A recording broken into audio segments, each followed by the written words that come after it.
Well, welcome again to the S.E.M podcast. I'm your host, Zack Hewlett, along with Jack Bryce as our co-host.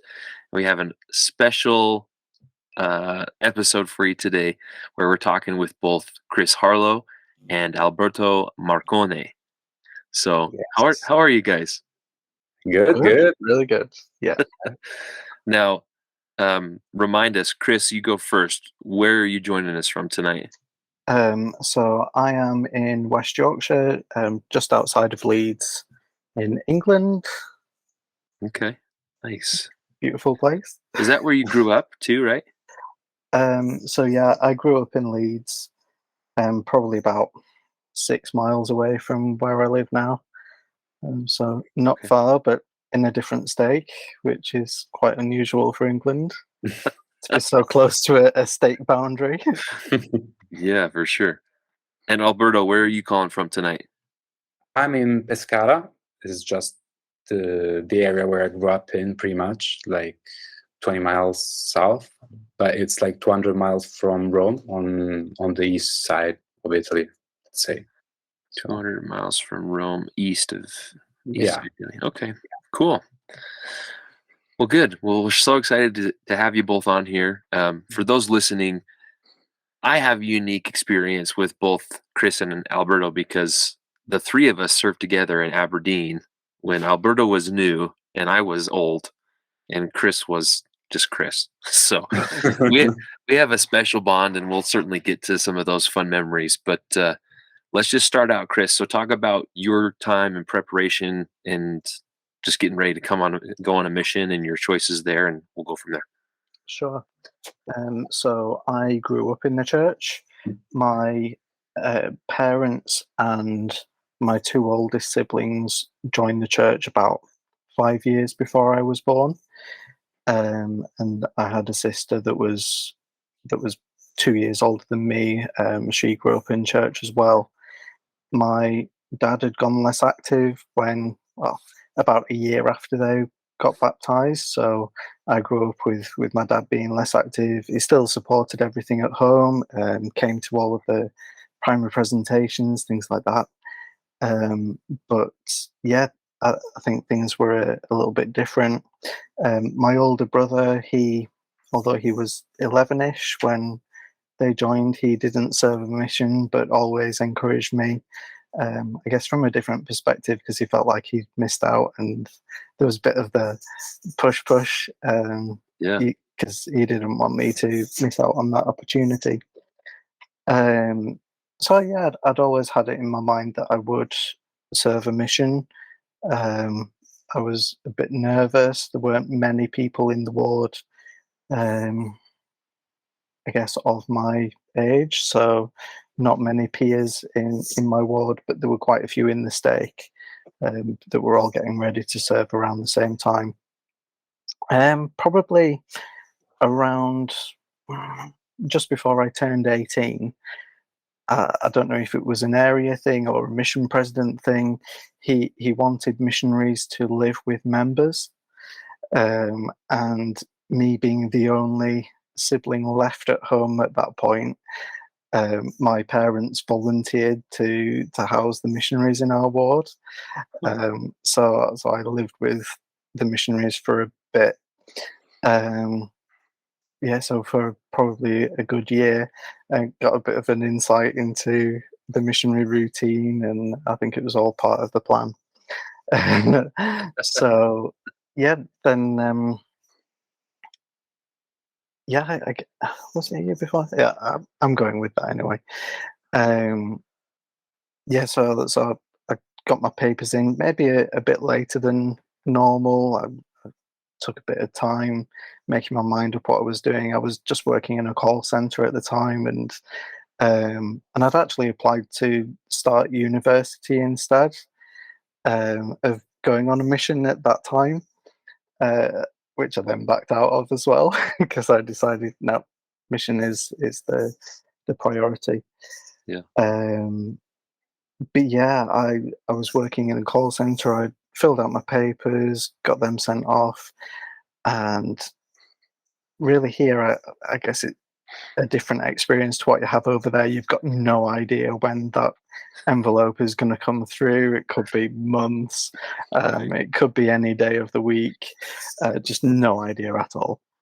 I think I'd had my last stake interview on General Conference weekend, the start of October 2005. Okay. And then, like I say, I was working at the call center. I kind of knew roughly when I was going to be leaving, and I was kind of winding down at work, not really totally in it. Just the slight cough, and I'd take a day off. You know how it goes. And so I'd had one of these days off work, and I was just kind of laying in bed being lazy when the postman came. The letter came through the post box. Just mosey on down, and it is the envelope. I go back up to my bed, and my mum's coming in like, "Wow, what is it? What is it?" And I opened it up, and at that time, I know I've heard a couple of the other podcasts where the reaction that British missionaries have is different to the American missionaries, and historically, the members from my ward that have been, I mean, in the last 10 years, there would probably been 5 missionaries leave my ward. 2 of them had gone to Scotland, and the other 3 were like London South, Ireland. So I kind of knew what to expect. There was one friend from my peer group that had gone to California Spanish speaking, but he'd like looked out. And the rest were all kind of staying in Britain. So I'm like, at least I'm leaving the country. That's the bonus. So yeah, I got the call to Scotland. The 2 missionaries that were living in the house at the time, I think it must have been their planning day, and so they heard the news and came rushing down from upstairs. And one of them was like, "No way! My twin brother's serving in Scotland. That's so cool!" And so yeah, I'll come to that. But it had to have been Conway, right? Yeah. So Matt Conway, Dan Conway's brother, was one of the missionaries living in my house at the time, and he was just over the moon for me, and was just like, it'll be great. You'll definitely get to meet him. He's such a cool guy. And I was just like, there's got to be so many missionaries serving in Scotland. Might get to see him at some point. So that was pretty much that. Trying to think timescale, it was probably towards the end of October then when my call came through, and I reported to the MTC middle of January. So it was January of 06? Of 06, yeah. So it felt like it was quite a big gap, really. I'd already handed my notice in at work, so I had a bit of a gap between. But it was Christmas time, and it was chaos trying to get things booked in and see people. I wouldn't recommend doing it around Christmas time. It's a little bit manic. But trying to think, were you around Christmas time though, Zach? Yeah, I was the same, but the difference is because I was coming from the US, I got my mission call the first week of October. So I had all of October, all of November, December, get everything sorted out before I left the first week of January. So, but yeah, it was pretty hectic with everything else going on. Yeah. So yeah, that was pretty much my preparation. Getting to the MTC was just like a 50-minute drive from home, pretty much. Crazy. Nothing major. All of my siblings came. My sister actually went to university in Preston, And so she was still in Preston at the time. Just I think she might have even walked to the MTC to see me off. So no, it was good. I did feel a bit sorry for most of the other missionaries though, because I was there with all of my family and they were all jet lagged, cursing me. Hey, good we times. we all had our own moment at the airport, watching mom cry as we got on went through security or whatever. But Yeah. it's all good. Yeah, time-wise, you came to Scotland the day I left. Then Right. Okay. Yeah, it would have been about the exact same time, right, Jack? Yep. It's crazy. So take us back past Scotland to life since you got home. Yeah. So January 2008, I got home. So I guess a little bit of a rewind. Quite a few people that knew me on my mission would know that that I had a girl back home. I had actually got engaged to Becky prior to my mission, like the July before. So good, probably, what 6 months before my mission, I'd been engaged. Everyone was like, "This is such a bad idea. This is not going to work." I think Sister Taylor in the MTC was like, "What are you on?" But yeah, I'm fast laughing. forward- I'm laughing because we gave you so much grief about that. Well, I remember a few instances of like lunch breaks where I was thinking, well, I'm not saying it was trunky actually. I met a lot of like trunky missionaries. Like it was the best for me, really like the best trainer I could have had. But it was like, I wonder whether I should have like a chocolate fountain for my wedding. Like, it's not like random stuff, like really random stuff. Like, random stuff. Well, sorry, the subject. Oh my gosh, that's too funny. Yeah. All right, yeah, carry on, Chris. Becky waited. Bless her heart. It's true love. And 11 weeks after I got home, we got married. So yeah, that worked out pretty well. Kind of a true Mormon wedding scenario right there. I mean, I pretty much just had to rock up. I think Becky's family had and Becky, all credit to her, all of the preparation that she'd done to help that work. Becky lived down in Shropshire, so kind of Birmingham-ish, and yeah, so I moved down there, got just a small job down there to keep things ticking in our early marriage. We knew that I was going to be going to uni, and I actually had to apply for uni while I was still on my mission with deadlines and things.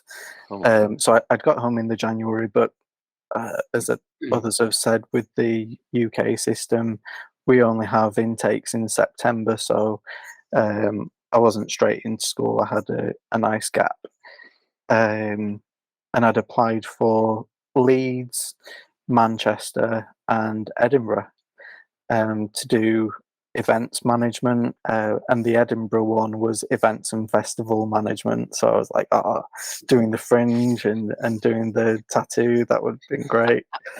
And I got offers for all three of those. I guess it kind of boiled down to where I felt right.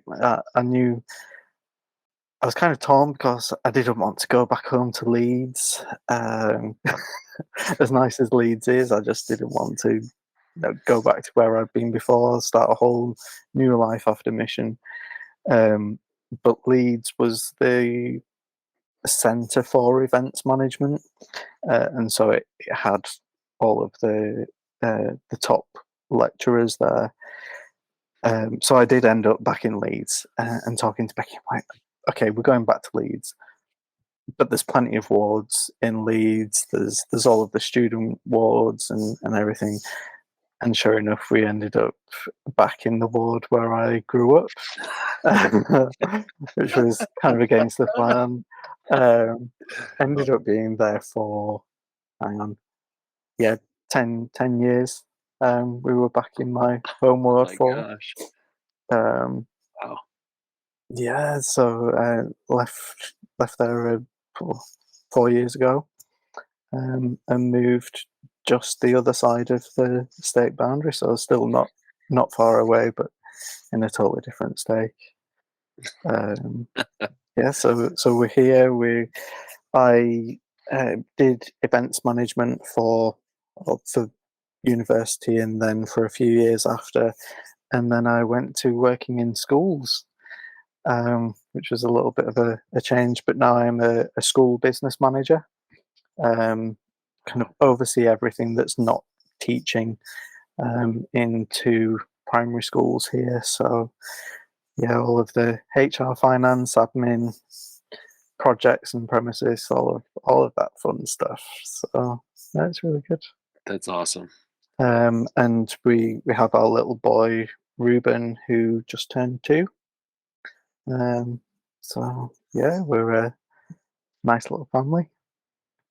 And remind me, did you adopt Ruben, or was he? Yeah, we did. Yeah. Okay. So a year ago that happened. So That's so yeah, cool. it's awesome.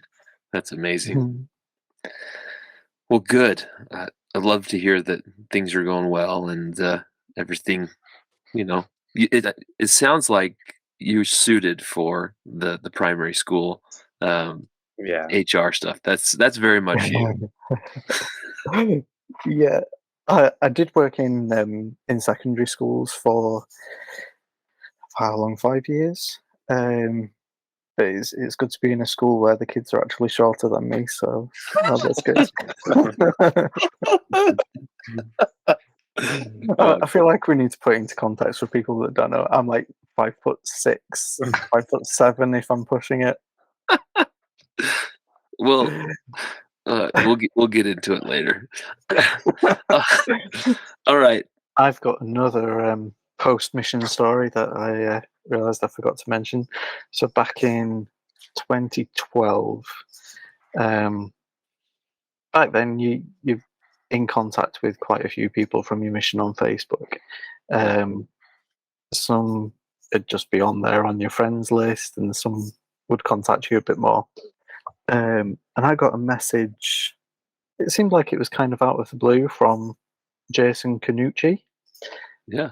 And he was like, "Oh, hey, so I'm working in Leeds at the moment, and he lives near Liverpool. He'll probably kill me for saying it's near Liverpool, but that's the easiest way."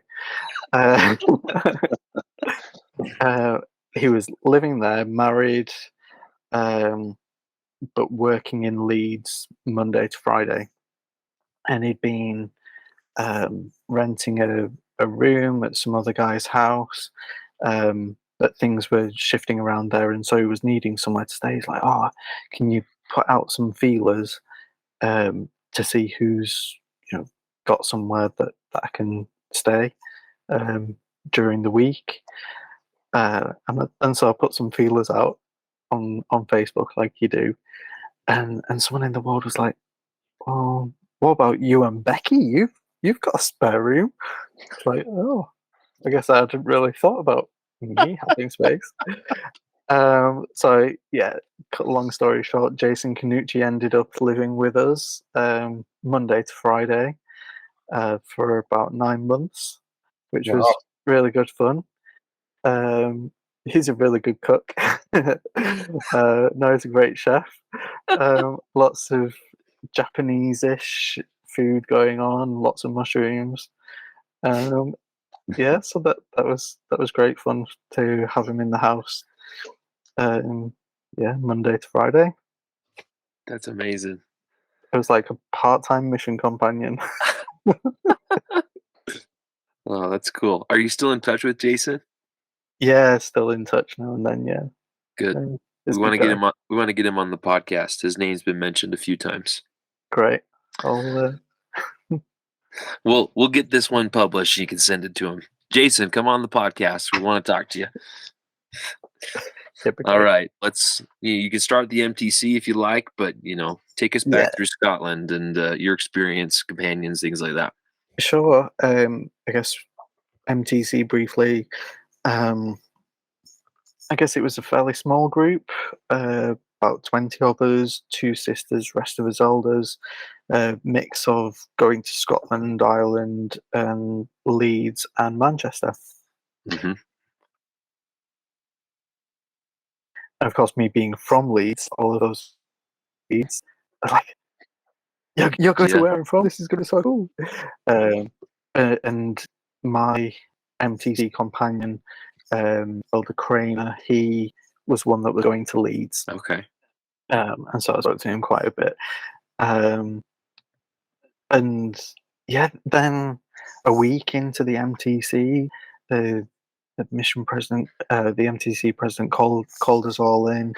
There'd been some messing around like you do in the MTC, and it's like, and as a result of this, everyone's all getting new companions. Oh my gosh. So we were like, what? Is this normal? But then when he reassigned companions, it was all to ones that we were going to the same mission as. I'm like, oh yeah, that kind of makes a bit more sense rather than, me being with someone that's going to a totally different mission. Right. So I was then with Elder Guyman. Oh, nice. In that. So yeah, had some good times. I did feel sorry again from being English. The post that I got in the MTC was crazy. Every day when the post came round and I was getting like elastic band around my post. Jeez Louise. It was a little bit embarrassing, but good fun. You had a lot of admirers, that's for sure. Yeah, I guess. So yeah, MTC happened like it does. You kind of getting a general gist for everyone that you're going to be around for a bit.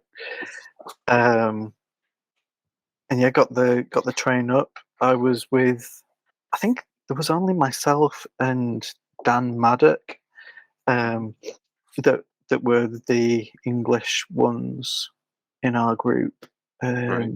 that were going to Scotland. Yeah, so we kind of stuck together on our English ways.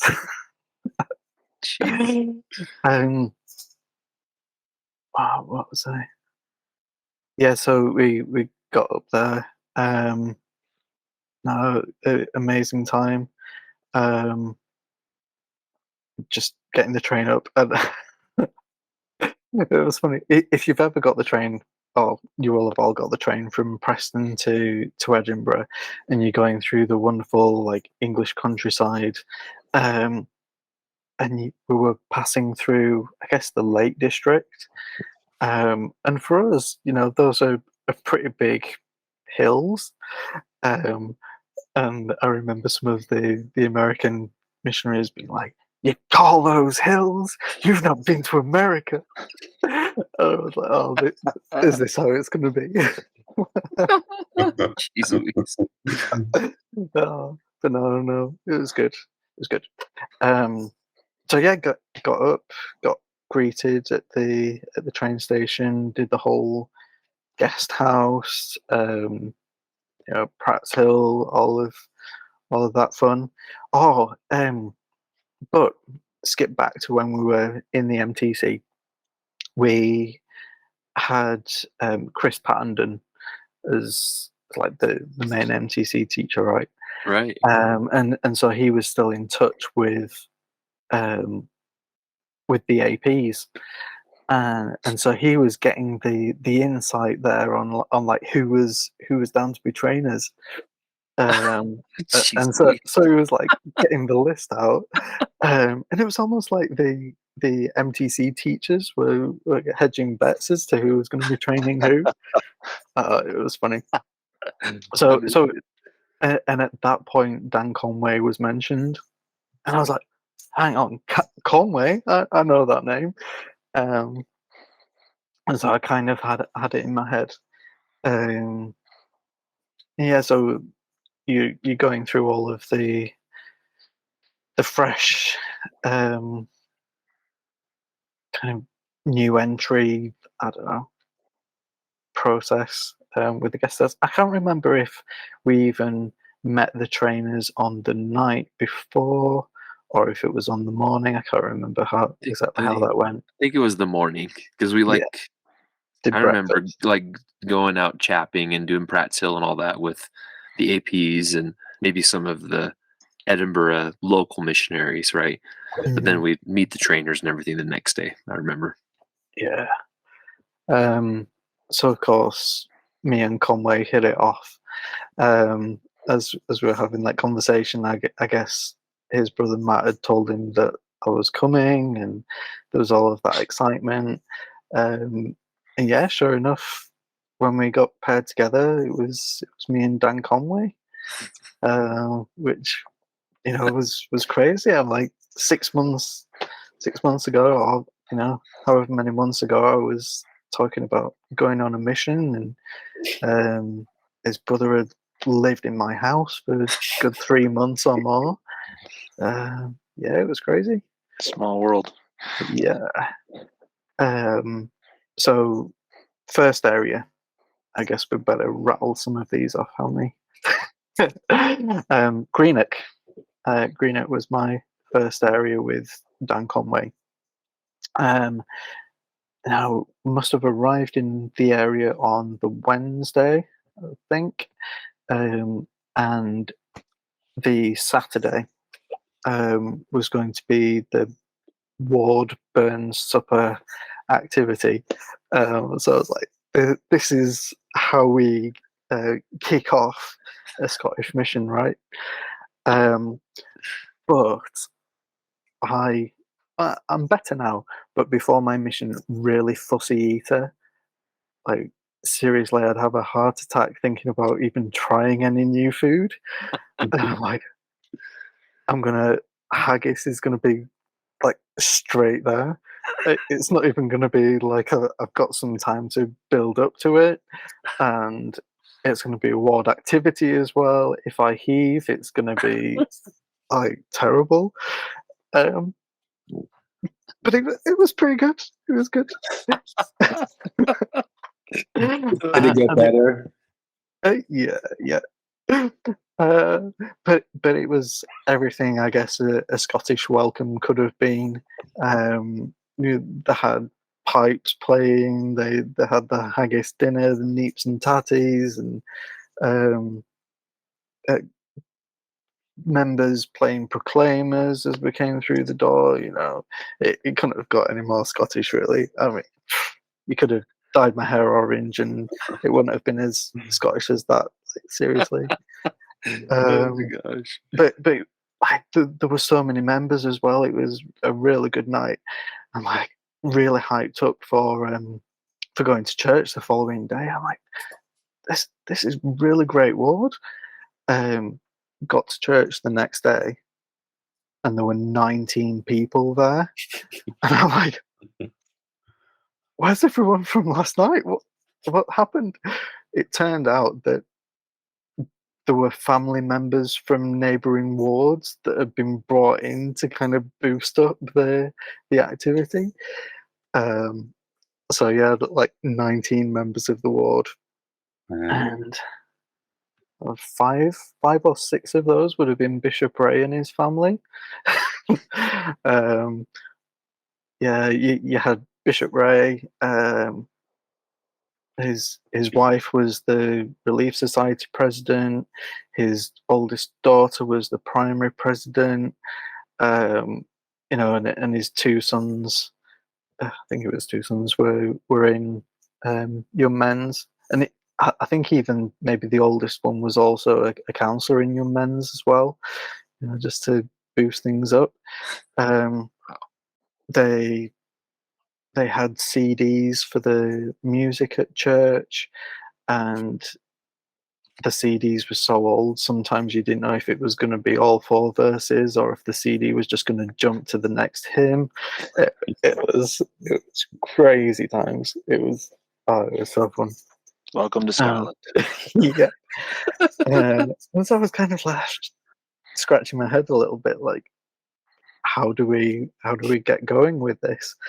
And I think it must have been the week before I arrived.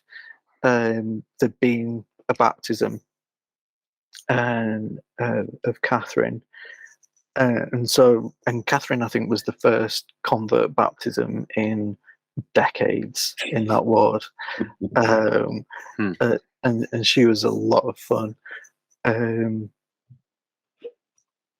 Yeah, it was a case of, we'll just work with Catherine and see what else happens. Greenock was a lot of fun. We did a lot of walking. I stupidly hadn't really broken in my shoes as well as I probably should have done. And within a couple of days, I was sore. I was bad. And in fact, later on that Sunday night, we went to a fireside in Pollock, and that was a good trek from Greenock. It was, I think, maybe 3 trains that we had to get. So it was, it took us a good time to get over there.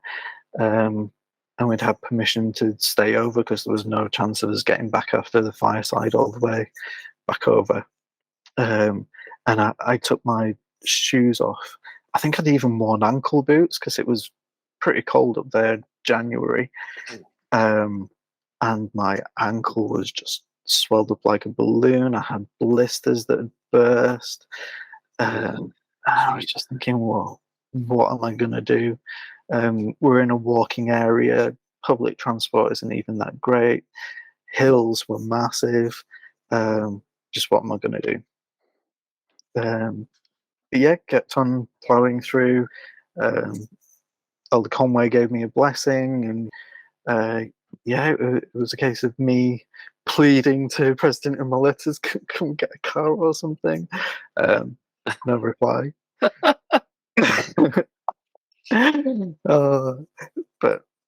no, it worked out. I'm still here, aren't I? That's right. So I was with Dan Conway for a long time. Well, I say a long time. 2 transfers. Felt like a long time. In our district, after the first 6 weeks, we had our moves calls, but no one moved in our whole district. I thought that's pretty rare, really, for there not to be any move at all. Yeah. So shout out to everyone in that district, because we had a real blast for those 2 transfers when we were all together. It was great fun. And then at the end of the second transfer, we're like, there's going to be so many moves this time. Like, everyone's going to have a change. And we had a sleepover. A verboten. Elder Bredlow, come on the podcast. But at that point, for us, and maybe in my innocence, sleepovers had happened before for us. It took us a good couple of hours to get to other places. All of the fun sleepover times. I can't remember exactly what happened. I think someone must have stormed in from the bathroom at one point and shouted something funny while another phone call was happening, and we got totally busted. And at that point, it was just like, they didn't even hang up to do the next phone call for the other companionship. It was just kind of President passing over. Jeez. And we knew we were in so much trouble at that point. Oh, it's funny. so I was still with Conway at that time. Knew that we weren't going to be together anymore. We were all ordered to go back to our flats, and whatever time it was, we had to phone President when we got back to the flat, and we were like, "Oh no, this is not going to be good." Getting a train from Johnston to Paisley and then back out to Greenock was going to take forever. And Dan Conway, I think, was bricking it a bit because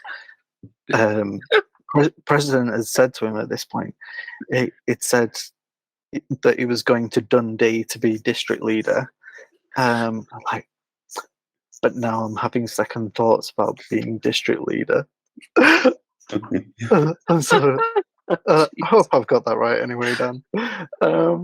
But yeah, Dan was like, "Oh no, I've really let him down. What am I gonna do? What am I gonna do?" I think it all worked out all right though. We were okay. And at that point, then I had Donovan Oliver come in. Oh yeah. He was totally the opposite to Dan Conway. Maybe I'd said something in interviews or something saying that Dan Conway was so loud, like I was struggling to get a word in sometimes. Because then President gave me Donovan, who, bless his heart, was so quiet. But he'd only been out in the field for one transfer longer than me. So it was like a 3-month and 4.5 month companionship. And so we had lots of work and building up to do at that point. Our teaching pool was pretty much non-existent. I was starting to feel like I'd been all over the place. Greenock geographically was a massive area, but seemed like not many houses. Right. And the same people walk down the same streets every day. And so like Donovan would sometimes say, "Oh, are you not going to stop them?" I'm like, tried it last week. Same people. That's right. But we had a lot of fun. Really just getting to grips with the mission. Me getting to grips with being the long timer in the area, and getting to show Donovan like the members and how things worked. I can't remember which point it was, but we didn't have a ward mission leader when I moved into Greenock. When there's only 19 members and 6 of them are in primary, you've got pretty slim pickings, right? But the bishop at some point decided to call a less active member as the ward mission leader, which seems really crazy. But it meant that we were having to go around to that member's home and visit with him, and his wife was always there. And so we were around there like every 3 days, right? And good conversations were happening. He was coming out and teaching with us. Sometimes it was a bit funny because he'd be like talking about his struggles with the word of wisdom as well, and it's like, "Oh yeah, it's totally fine because I've got those issues too." And we were just cringing in our seats a little bit.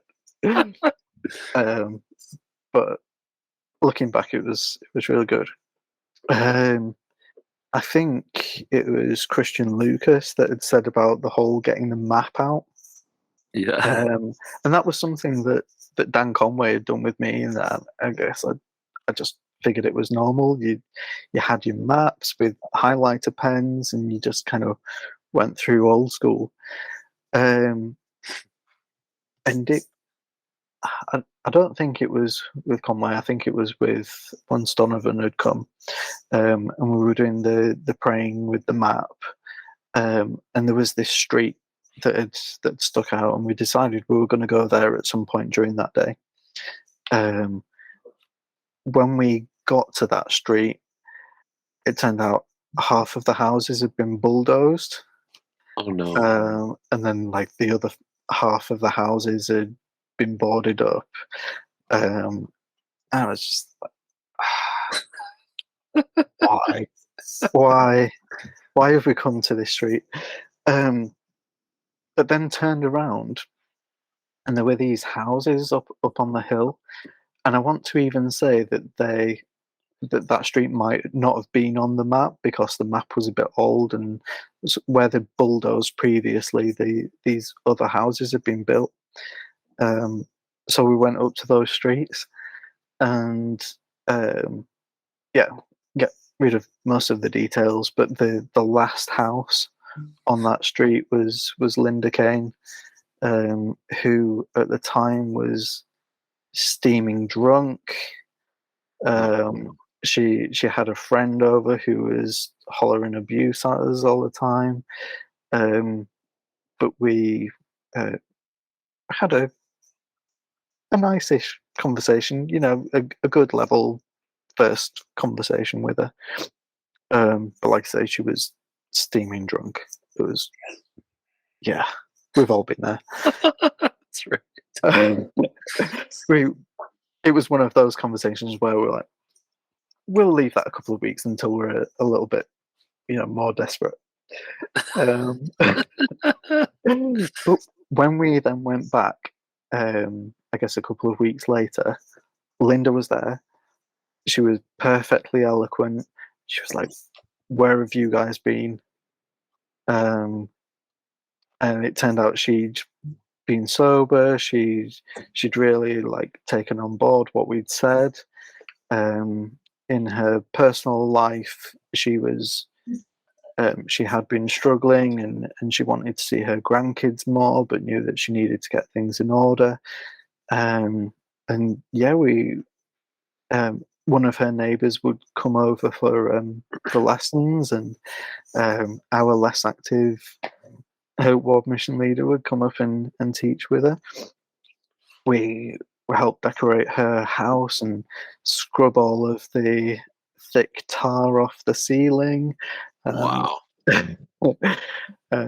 Just got things sorted, and yeah, she agreed to be baptized once everything was in order. So yeah, there was that. A little bit of success. That's great. And at the same time, there was some people that are listening are gonna like kill me for not knowing all of the names. But there was Sister Smith, and she had a husband called Sid, who really wasn't well. I don't know if he had MS and some other health issues. And he had never been a member of the church. He'd always never really been against it, but he was a heavy drinker, heavy smoker, historically. But his health had got so bad, he'd been taken into a respite home for a few weeks, and almost been put on like a forced detox. And he came out of that home having not drunk or smoked for quite a few weeks. And we went and met with him, and after a couple of quick lessons, he expressed a desire to be baptized as well. So all of a sudden, we had these, extra prospects, and I'm looking at Donovan like, "What? We've done something right. It's crazy. It's really good." And by this point, it was getting near the end of transfer, and we're like really fired up. We've spoken to each other since, so I'm sure it won't mind me saying that we did not get along. And so it was even more of a miracle that good things were happening, because as a companionship, we weren't really clicking at all. I think it must have been a mix of our communication issues between each other, and just rather just shy away into a corner and not face thing. But then Moose Call happened. We've only been together 6 weeks, but we're going to be changing companionships again. And I thought, okay, well, this is me going. That's usually how this works, right? But it was Donovan going, and me staying. And so that was a pretty big surprise. And coming in was Jared Lineker. Oh yeah. And President Vriens said to me at that point, he's like, he's coming from Aberdeen. I'm pretty sure he'd come straight from being zone leader up there. So he was coming down to be district leader in Greenock, and it was his last 6 weeks. So pretty good 6 weeks for him to finish on, I'd say, with members scheduled for baptism, and that was a pretty good number for him to come into. Yeah, so Jared came in and we had an absolute blast. Like it was so much fun. At the time, was it the World Cup or European Championships that were happening with football? And so to have a couple of English guys serving together in Scotland, we kind of kept our head down when England were playing. But we had a really good time. And I learned a lot from Jared at that time. But I also knew that with the 2 baptisms that happened, so we had 3 recent converts, Jared was going home. Surely they're not going to whitewash the area. And so I'm going to be stuck here. Like, I'm just going to be forgotten about. Also, let's rewind a bit. Greenock was a big part of my early mission. After the whole CD incident that first Sunday, we had a companionship study the next week, and one of the things we were studying was about sharing your talents. And I suddenly had a thought of, CD's not great. How about I play the piano? I don't play the piano. I can read music, and I'd done basic level music. I'd done GCSE music, so like a qualification when I was 16 in general music, and played a couple of instruments, but not really the piano. But I had brought with me on my mission a Piano Made Easy book. Oh. And so we agreed that I'd play the piano. It was still going to be better than a skipping CD. It was more kind of like chopsticks, like a do, do, do, do, do, do, do. Yeah. Sometimes just one finger going up and down. My repertoire was quite limited, so on a 6-week rotation, members were probably thinking it was about time I went so they could get some new hymns. But yeah, I was the ward pianist. So Lineker went, and President told me I was going to be staying in Greenock again, and that was going to be training. And so that's when Tim E. Hatt came into the picture. He was in a pretty big group at that time. There was, I think there might have been about 15 elders that came in that summer group. And had a super time with Tim. Again, it was more of the same. This is how we do things, but I've already gone around most of the streets in the area, so let's go a bit further wide. At that point, we had some members that had moved up. They'd been serving a temple mission, but were Scottish, and were just moving back, and they'd got a place in Dunoon, which was a ferry trip over. Yeah. And if there was any issue with the ferries, high winds, such, it was probably a 5-6 hour drive going the long way around. You had to go to Erskine Bridge and and all over. So that was not ideal. But it was good fun. Luckily, we never had to do the long drive because we didn't have a car. But we were always there when it was good weather. I felt really sorry for Tim, actually, because only a couple of days after he came was my birthday. And so there's nothing worse for a greenie than your companion getting loads of care packages from home. Well, other e-house from Utah, right? Yeah. And so it was almost like when I went to the mission home to pick him up, I grabbed a whole box for myself at the same time. Yeah. It was a whole birthday cake and everything. Oh my Had gosh. good fun.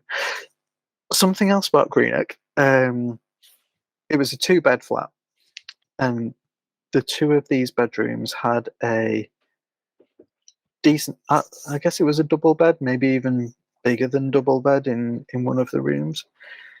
So there was a double bed in each room, but you can't be in your separate rooms, and you couldn't get both beds into the one room. So one of the first things that Dan Conway said to me was, "You've got a mattress on the floor." And so there was his massive bed, and then a small single mattress at the foot of the bed that I slept on, which was fine. I didn't mind. The other room had its spare bed, and it had a weightlifting bench as well. I don't know if anyone else remembered that, but a decent weightlifting bench. So you would think after Dan left that I'd have claimed that bed, right? But I didn't. I think I kind of made a bit of a home at the foot of the bed, and so for the duration of my time in Greenock, I actually just slept on a mattress on the floor. Oh my word! It's pretty good. Jeez. One of my priorities when Tim came was to get him. What was it called? Being qualified, certified. Right, certification. Yeah. Right, of the lessons. I was like, we've got to get you certified like before the interviews happen, so I can say to President, I'm done here. I've got to go. And so that was priority. With the new members, we got through getting all of that practice in. That was not a problem. And yeah, I got the phone call then saying that I was finally moving. Yes. I was feeling dead by that point, I think, with Greenock. I knew everyone by name, including the neighbours. Oh, we lived next to a spa shop as well. That was, I think, probably one of the best things about the Greenock flat. It was next door to a spa, and the limeade in the glass bottles. Oh yes, that was the way. That was the life. Hang on, real quick. I have to ask: was it in Greenock that you established your side business of finding soda, or was that after? That was in Charlotte Street. Was it? Yeah, that was later. Yeah. Okay, keep going. But Dan Conway had introduced me to P-Day Eve. Now, I don't know if that was actually a legit thing. Yeah. That was a thing that we did when we were together in Dunfermline, and I kid you not, there were more instances where we would plan and then we would go do our shopping at like 9:15, so that we had all day on P-Day to just do whatever we wanted. It was brilliant, and I was like, okay, sure, whatever. So we had a P-Day Eve trip to the spa shop next door. You'd take your empty glass bottles from the week before, trade them in 10p each, get your whole new bottles in. Good times, P. Dave. So anyway, I finally got my saving grace phone call to leave Greenock, and by this point there'd been a whole new mission president. Right. And so I think I genuinely thought at one point President Vriens hasn't told President Fredrick how long I've been in Greenock. President Fredrick just thinks I've been there for 2 weeks. Oh yeah. Um, That's too funny. yeah. So then I got the phone call to go up to Aberdeen. I was going to be serving with Christian Lucas. I was like, and another English companion. By this point, I was on more English companions than American, and kind of, not really getting the whole American companion vibe. But Christian Lucas, he was in the same MTC group as Tim Ehat. Okay. So there's a bit of a link there as well. It was almost like I was continuing with that training regime. I guess you could call it a regime after Elder Megner had been Christian's trainer. I mean, I'm sure you didn't chap nearly as many doors with Christian as he did with Elder Megner. What was it like? Was it 1,300 or 13,000? I think it was 13,000. Like, it was just an insane number. Unbelievable. Yeah. So I think it was fair to say that I, at that point, was ready to take a bit of a backseat and let Christian lead the way while I just kind of shimmied into.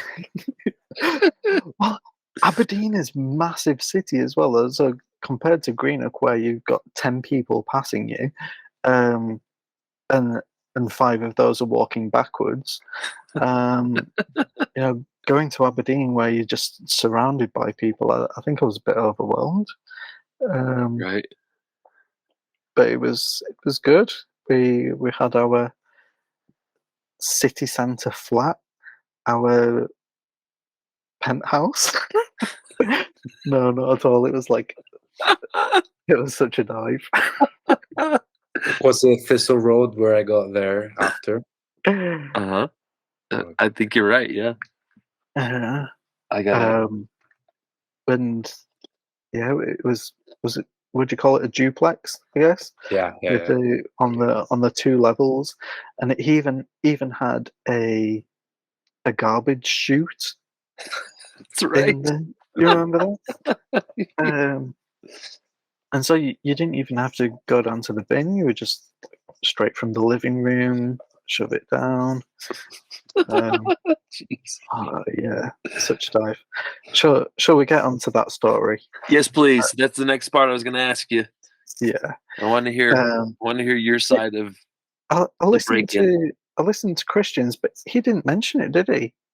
Not nearly as. I mean, he was still new, right? So I think at that point in time, he was just like, "What the heck's going on?" Right? But he clearly wasn't as scarred by it either, was he? I will never forget your face at the landing of the stairs. Oh my gosh! Because I sprinted past when you jumped, and I was in my street clothes. I think Patton was too, but oh my gosh! Okay, I want to hear your perspective though. Okay, so we've just finished planning.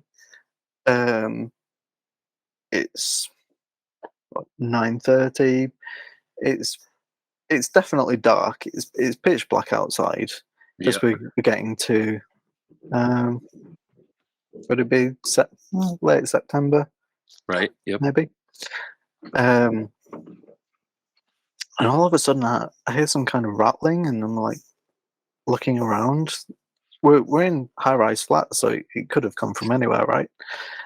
And so I think I like ears pricked up a bit, and then I heard more rustling and stuff going on, and went out from the living room, which was the upper floor, Right. and the door into the flat was at the bottom of the stairs, and so I kind of just shuffled down a bit, and looked down the stairs and saw these figures just dart across.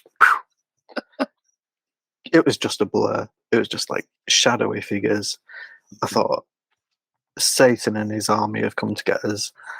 Like, this is not good. I'm still like working out and bearing in mind how I think we need to establish just how shifty that flat was as well. Oh yeah. I think like you would want to get to your flat as quickly as you could from the street.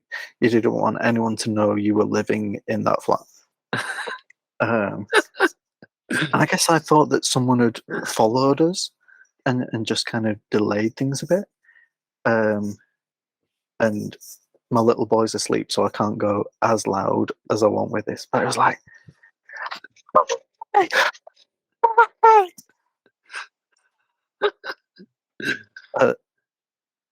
I know, yeah. It was a noise that has only come out of my mouth a couple of times, and Jeez. yeah, I think you described it best in your podcast episode, though, Zach. Yeah, I went up a few octaves in that particular instance. But then,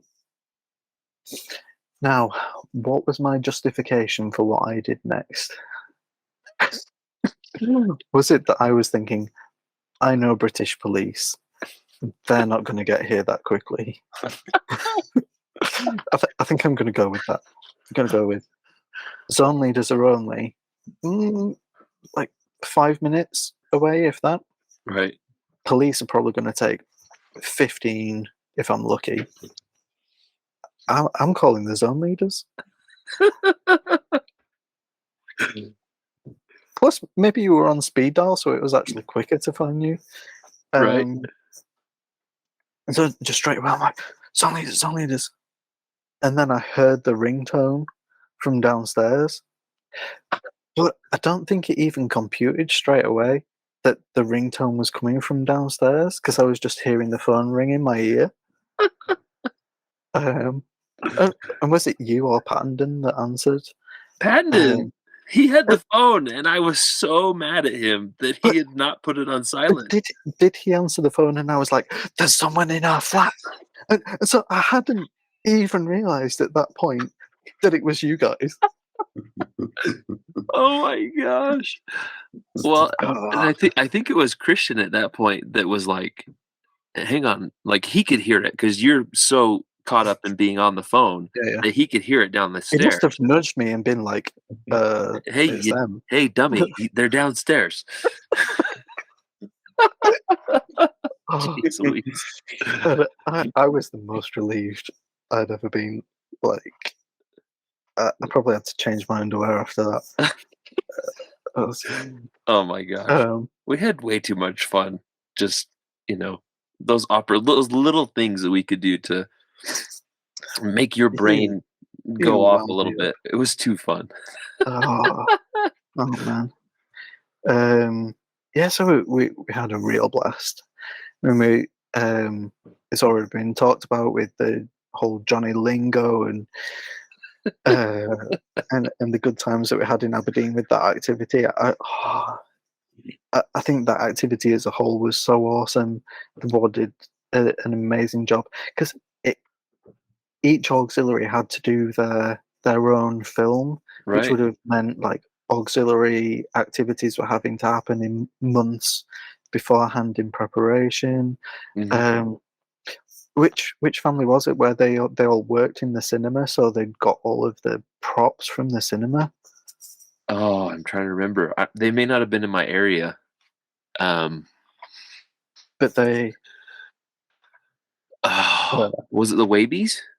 Yes. There you go. Okay, that's what I thought. Yeah, so they'd got hold of some of the massive props that you'd see in the cinema. They'd got all the huge posters decked out there. And we all got didn't we all get matching ties? Ah, man, I'm gonna have to look through my photos and see because, Or like two of us wearing two ties and two wearing the other ties. So it was kind of like well, I remember we all wore matching, like our hats, and but yeah, that it was a really fun activity. It was one of those ones where I was just like, wow, this is such a cool idea, And in hindsight, like, think about what we recorded those videos on. It was like handheld cameras, right? And now I'm sure that would be very easily done on just your cell phone, right? Mhm. But yeah, I mean, we had way too much fun. If you watch that video, because we were so professional, I spent more time laughing holding the camera. Like I was I was trying not to just bust up, but man, you could hear just like my little giggles in the background the whole time. Ah, But man, that was so fun. it was such a blast. It was. I'm trying to think as well. At what point was it? We did our castle tours, didn't we?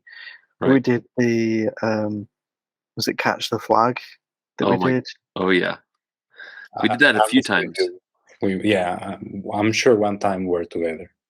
Yeah, and when I look back at like satellite views of where we were running around, I'm like, it is a miracle that we did not lose at least one of us off that edge.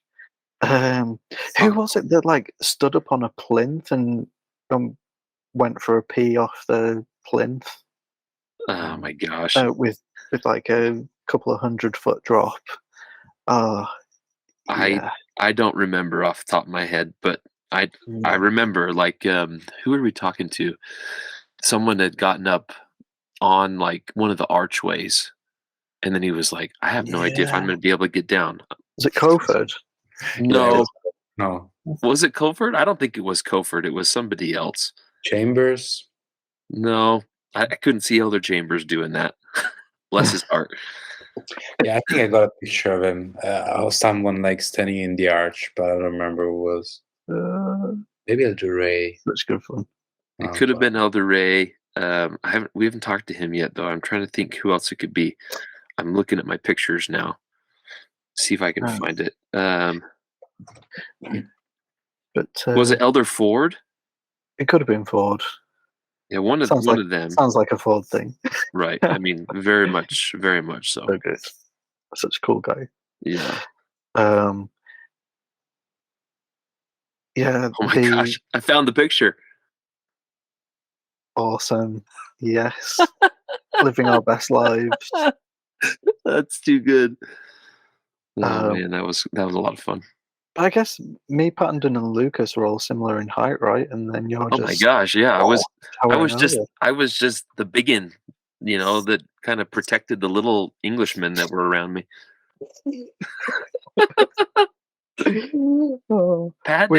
Pattenden hated it so much that I used to use like British swear words that were not American swear words. Like I used to just sling them off. You guys remember driving in the car? And he'd be like, "Shh, stop that!" And I'm like, "No." I'll do it even more now. That's right. Oh man, we had so much fun. One other kind of memory, which I think was from those 6 weeks. Did you ever come to play football with us? So there's Ford and Gustafson that were in Bridge of Don, right? And they'd hooked up with some investigators that had invited all of us missionaries to play football on a Saturday morning. Were you there? Probably. And we got there, and we're breaking off into teams, and I think there were going to be, like, I can't remember the specifics, but say we were breaking into 4 teams, but there were only 3 sets of bibs, and there was a conversation like, one team's going to be skins, and I'm like, oh no, are us missionaries going to have to be skins? Like, how is this going to work? Are we, like, actual skins? Oh my gosh. That just came to me the other day, and I was like, at the time, just the sheer dread of what do we do? Are we going to have to refuse, or what would you even do in that situation? Oh, I would have gone topless. Been like, you want to see the glory? Here it is. Maybe that was the reason we didn't end up being skins. That's probably Elder Hewlett's like, I'll be skins. They're like, no, you can have a bib. No. Yeah, we'll give you 2 bibs. Okay, I have another memory, and I'm trying to recollect if I was with you or with someone else. But do you remember the dinner appointment where it was the 4 missionaries? I think it was your area and Bridget Dawn, and I went on an exchange with, I swear it was you, to the sister's home, like the flat that was a hoarder. Please tell me you remember that. I remember a sister, the sister, yeah. Oh, I don't remember the name. wow. I don't remember her name either. But so here's there was another sister there as well, though, wasn't there? I don't remember. I mean, maybe there was, but again, that entire experience was a complete blur. And I remember you and I, we were walking to the dinner appointment to meet the Bridget Dawn elders there, and you like prepped me. You're like, okay, just hear me out here. Make sure you sit in the right place. Make sure you don't go wandering in the house. And I was like, okay, because I was like, what in the world? And I remember we got there, and the first thing that she had us do is she had bought an industrial size paper shredder from the charity shop that she had run an extension cord from her flat out into the hall, and the Bridget Dawn elders were moving it to a place like appropriate in the hallway that it wouldn't hinder other people getting into the flat. And I'm sitting here going, okay, this is weird. And then I discovered the reality of what we were experiencing when I asked if I could use the toilet, because I went into the bathroom and her tub was full of like fur coats, and there was stacks of books that were easily over my height. Yeah. And I was like, oh my gosh. And so I started like wandering back from the toilet, looking at everything, and realized that we were just in this house full of stuff. And I could not believe it. I think it was you too that reminded me. You said, "Hey, don't drink the yogurt." I was like, "Why?" I'm not sure if it's the same sister, but I remember going to a hoarder and she gave us like yogurt that was outside the fridge. Oh yeah, I was like shocked. Like, you're not gonna give me like yogurt, like lukewarm yogurt. Right? It was disgusting. Yeah, I mean, there was that. In fact, it was it even the case that we didn't have chairs? I want to say in my head, like, we actually just sat on a pile of books. Maybe, but I mean, I remember sitting in a chair. But if you remember, like, this is my vivid memory. We walk in the front door, we turn to the right, we went through a pitch black like living room, and then you could see the light onto the kitchen, and then we went past the living room to like this small sitting room where she had so many trinkets on like the hearth of the fireplace, and we're just sitting there by the like sliding glass door to the back garden. And I remember it had to have been you leaned over and you're like, "Hey, don't eat the chips." And I was like, "Why?"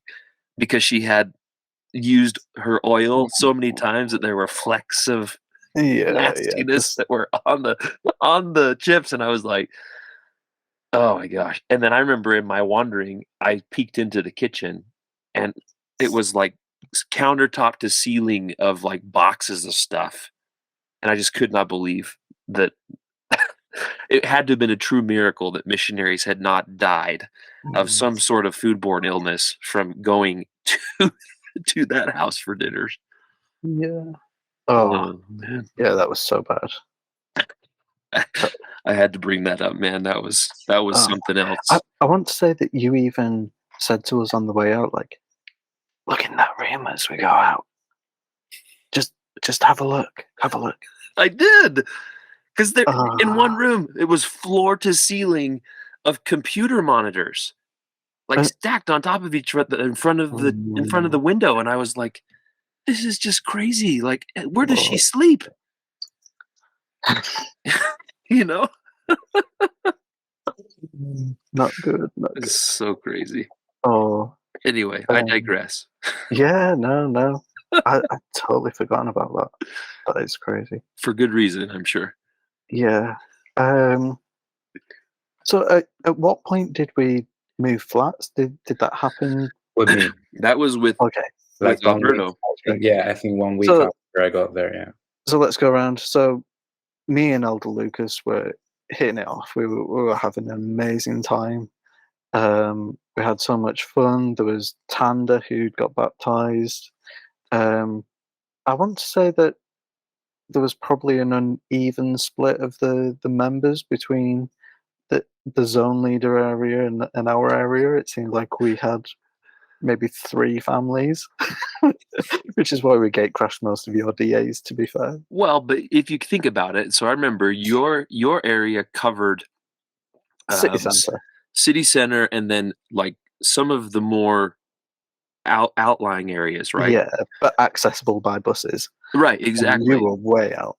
Sure. And so like you had members, but they didn't all live in city center. So like, you know, you had the Christies. I remember going out to the Christies' house a few times because we all went together, if I remember right.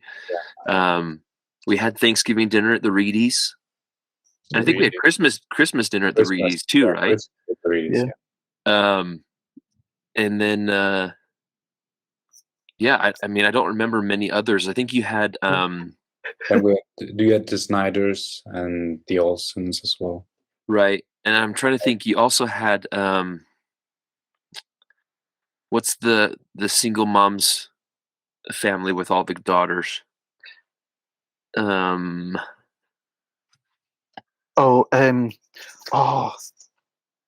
of them was Murray. Right, Marie. Murray was the surname. I have her on Facebook. But the daughters had a different surname. Yeah, that's right. I think. So it wasn't Murray. Yeah. But Marie was one.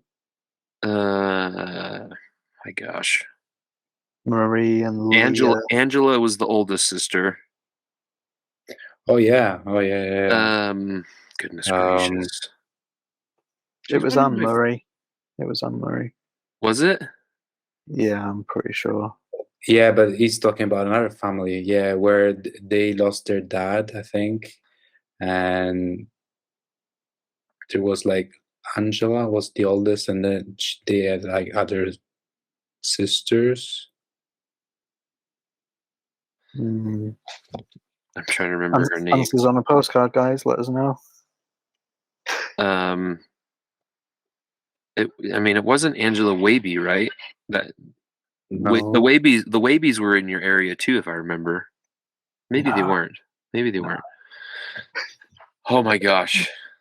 So, but anyway, they were in your area too. So like, you're right. It was fairly sporadic, and it was a little bit easier for us to get to more members because we had a car. Yeah, the car. Yeah. And so, but nonetheless, like apart from a few instances in the day, most days we spent time with you, or we'd pick you up and we'd drop you places and try and make it easier so you don't spend all day on the bus. We were pretty much a foursome, I think. For sure. But yeah, me and Christian were having an absolute blast. We were like, I think we'd even said to President Fredrick, like, keep us together because we're having such a good time.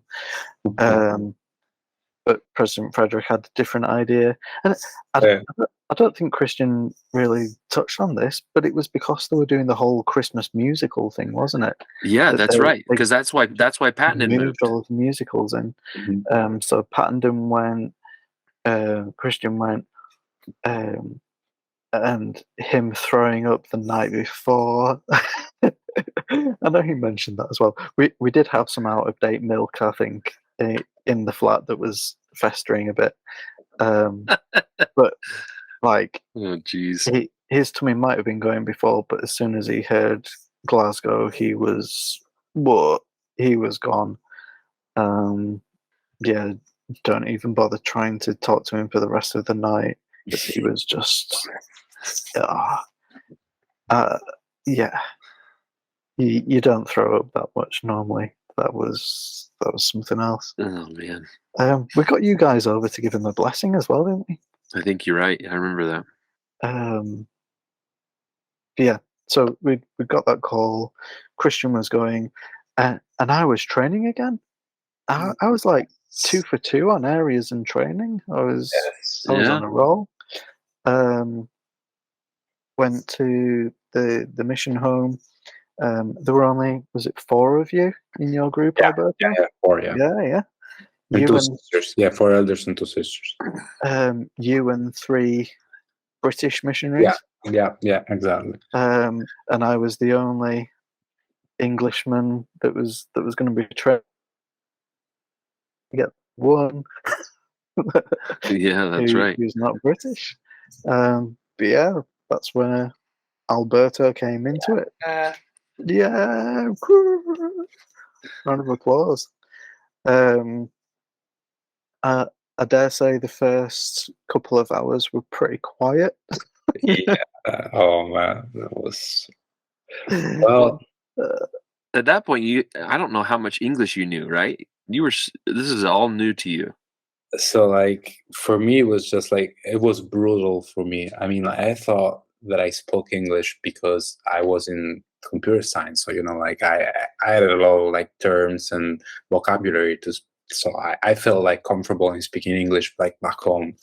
But when I got to the MTC, it was just like a shock. Like everyone was speaking English, but nobody was speaking the English that I knew. So like it was all like British, all like variants of like accents and ways of speaking. So like I was lost. I was totally lost. Like I didn't understand.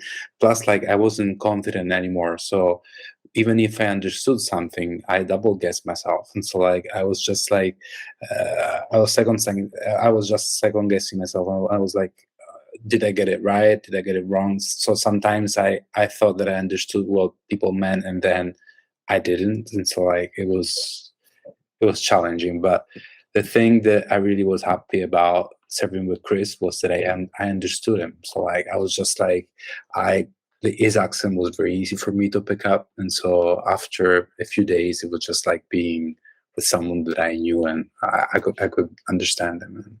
Yeah. I remember like on the train from Edinburgh to Aberdeen, it was just like this beautiful scenery and it was just like magic for me. And then we got to the train station and you and Peacock were there and it was cool. It was so cool, man. We all hugged and I felt very, very, very lost. Like I don't know. I was so happy that you were there for me because you were all like old school. Like everyone was just like Peacock was just like on another chart. It was just like so funny and you were like I just wanted to hug you. I just needed like that kind of like presence. And I remember getting up, like, going to the flat, and it was just like so dirty. I remember like filthy. It was I was allergic to like dust, and my eyes were just like swollen. And I remember like walking up the stairs and going down the stairs, and but like I didn't like the flat. But I was just like, this is the real deal. Like I'm like in a missionary flat. It's supposed to be like that, and I was very excited. Like I was actually very excited to be there, and then we moved like 1 week after, and we went like to a normal flat. Just like okay, whatever. The experience is just over.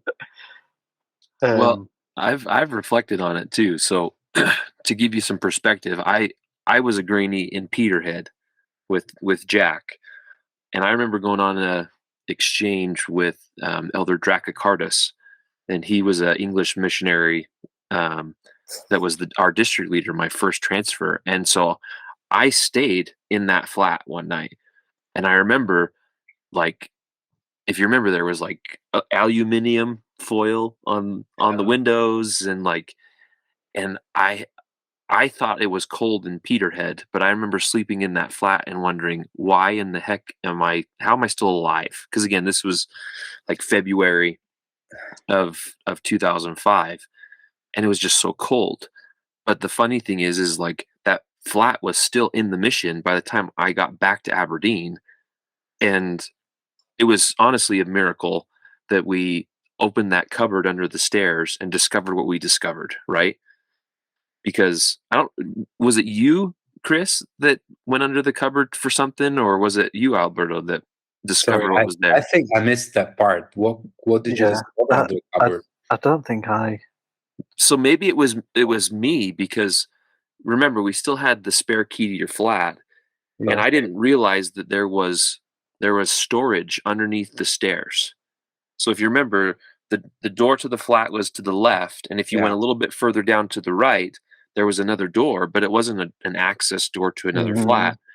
And I remember opening it just out of pure curiosity, and the entire wall was just covered in like black mold. It was nasty. Oh man. And that was the reason why we decided, because I think it was with Peacock at that point. I said, we got to get these guys out of here. There's no reason for us to continue to subject any missionaries to this. So that's when Peacock and I went shopping and figured out what we could do to find another place. And luckily the one we found on Craigie Loaning was really nice and just down the street from the chapel.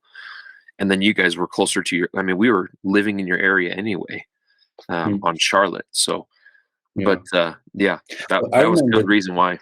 The first flat was just like, they had like single glass windows. So it was just like, I could feel the wind. Like I would just get close to the window and I would just feel the like all there. Yeah, for sure. No, it was freezing, and it was not the most pleasant experience for you that lived there longer than my few days that I slept in that flat.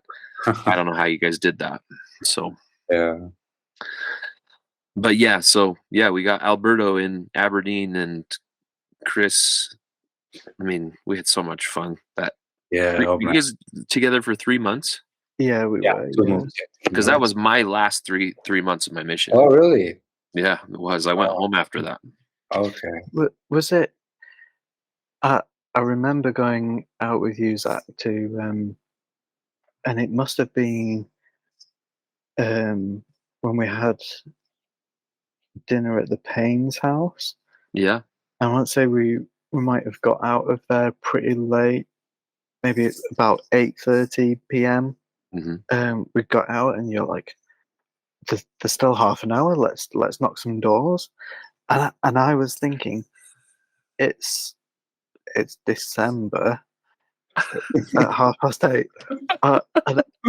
I think I really struggled being like, if I go and knock on some doors, I know there's going to be some unhappy people 8:30 at night answering those doors. Yeah.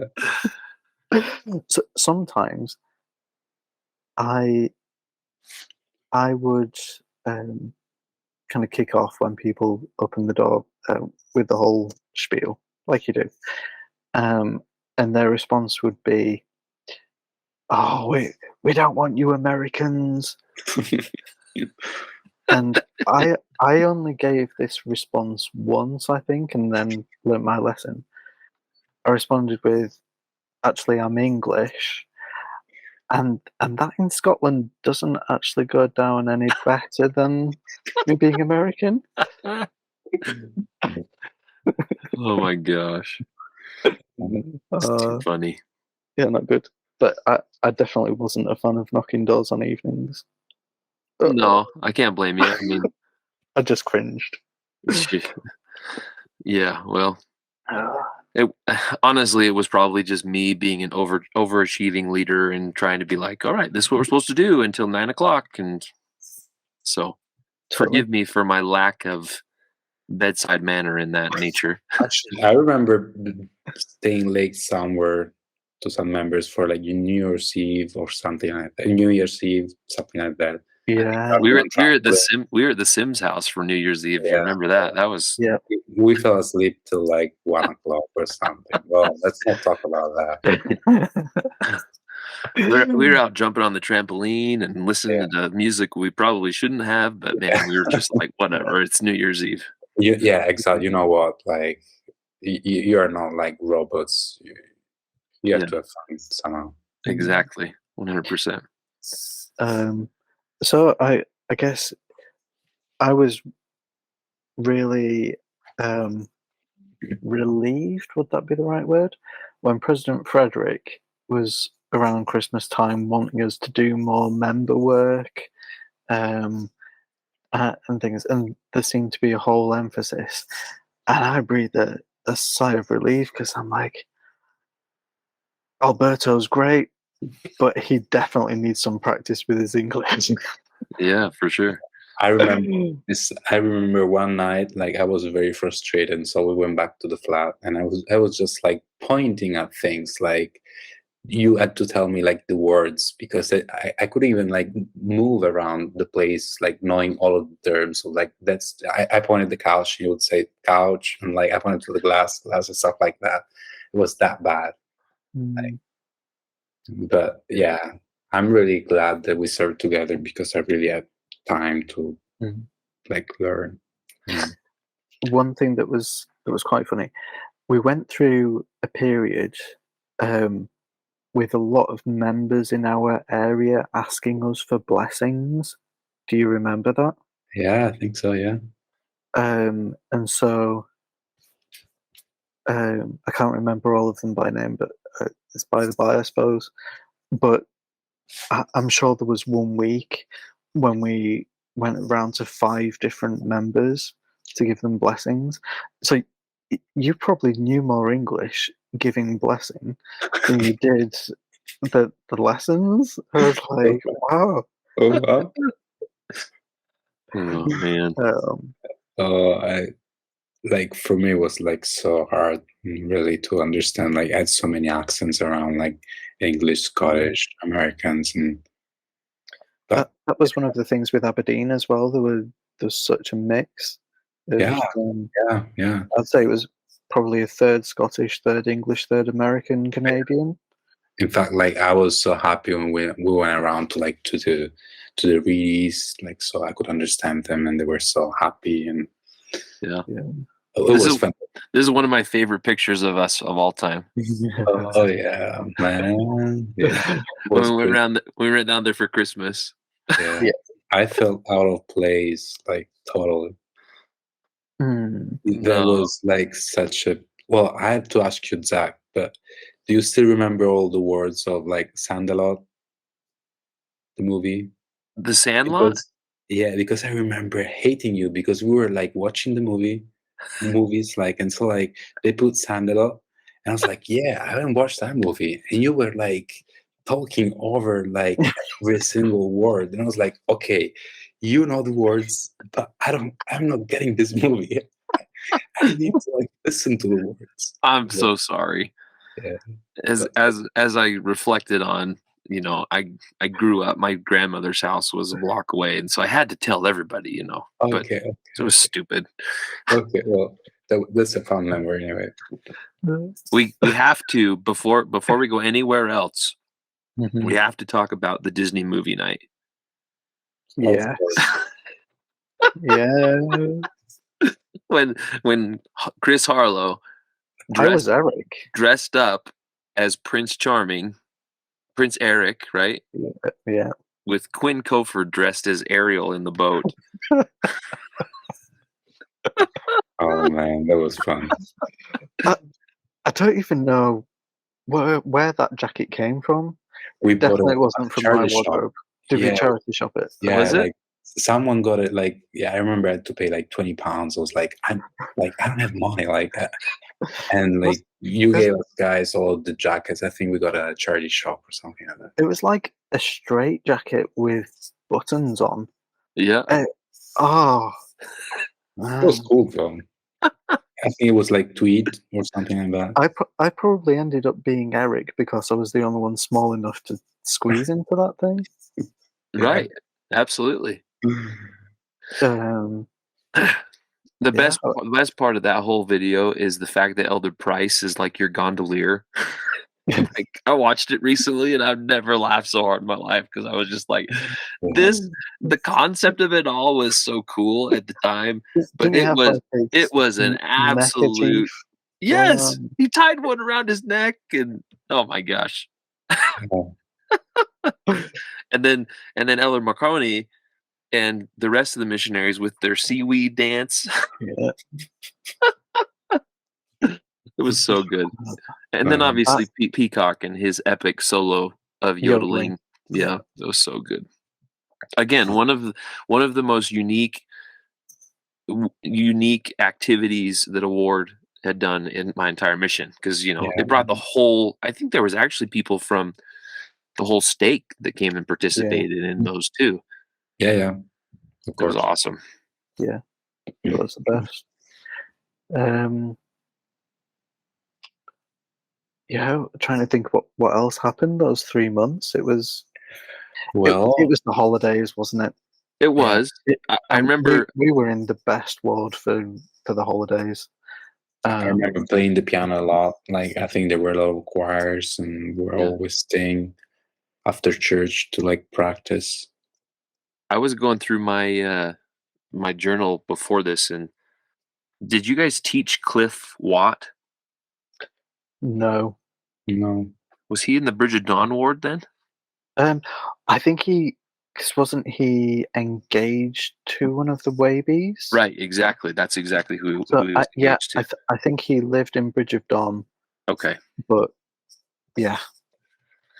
Yeah, I mean, that whole experience and the time that we were there in Aberdeen was just so much fun. Like, that's how I reflect on it. It was an opportunity for all of us to just really, we connected so well with the ward, and it put us in a position where we got to do more things with the ward because we had shown our true selves, beyond being what the expectation was as missionaries, you know what I mean?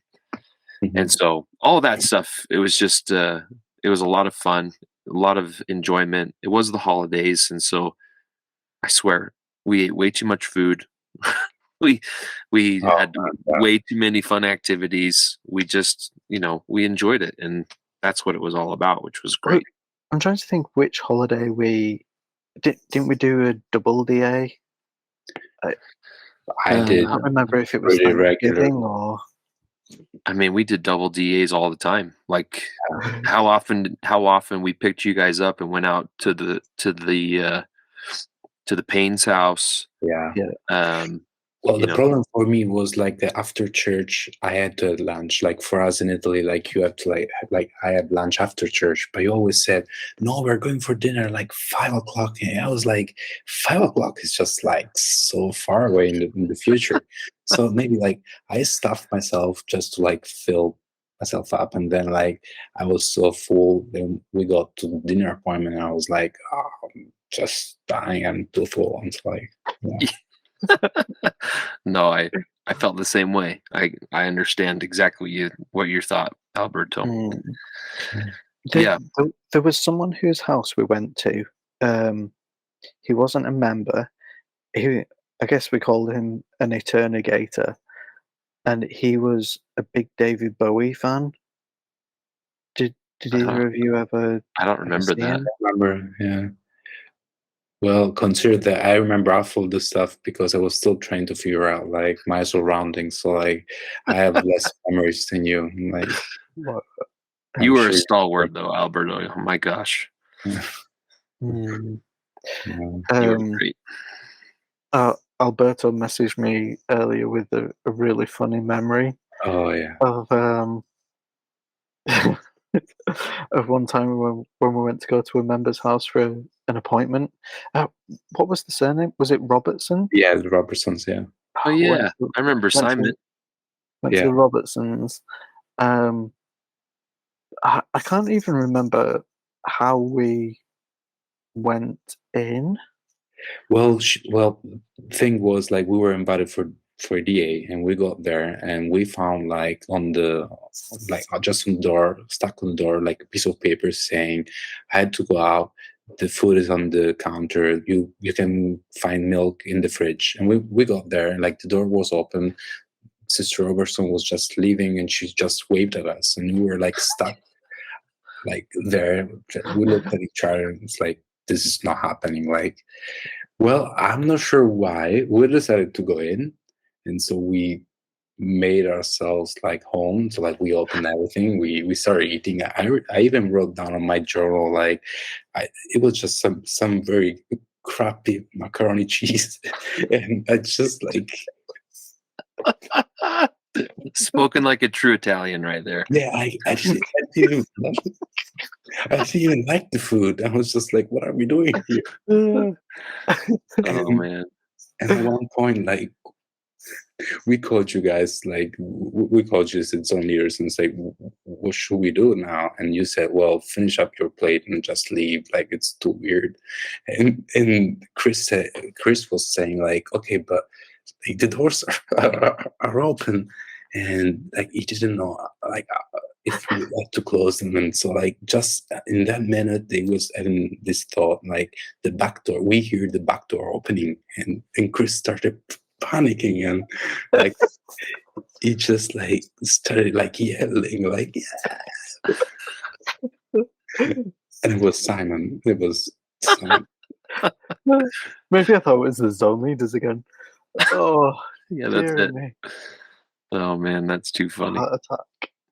Not good. Yeah. I can't remember if it was with either of you or if it was with Christian.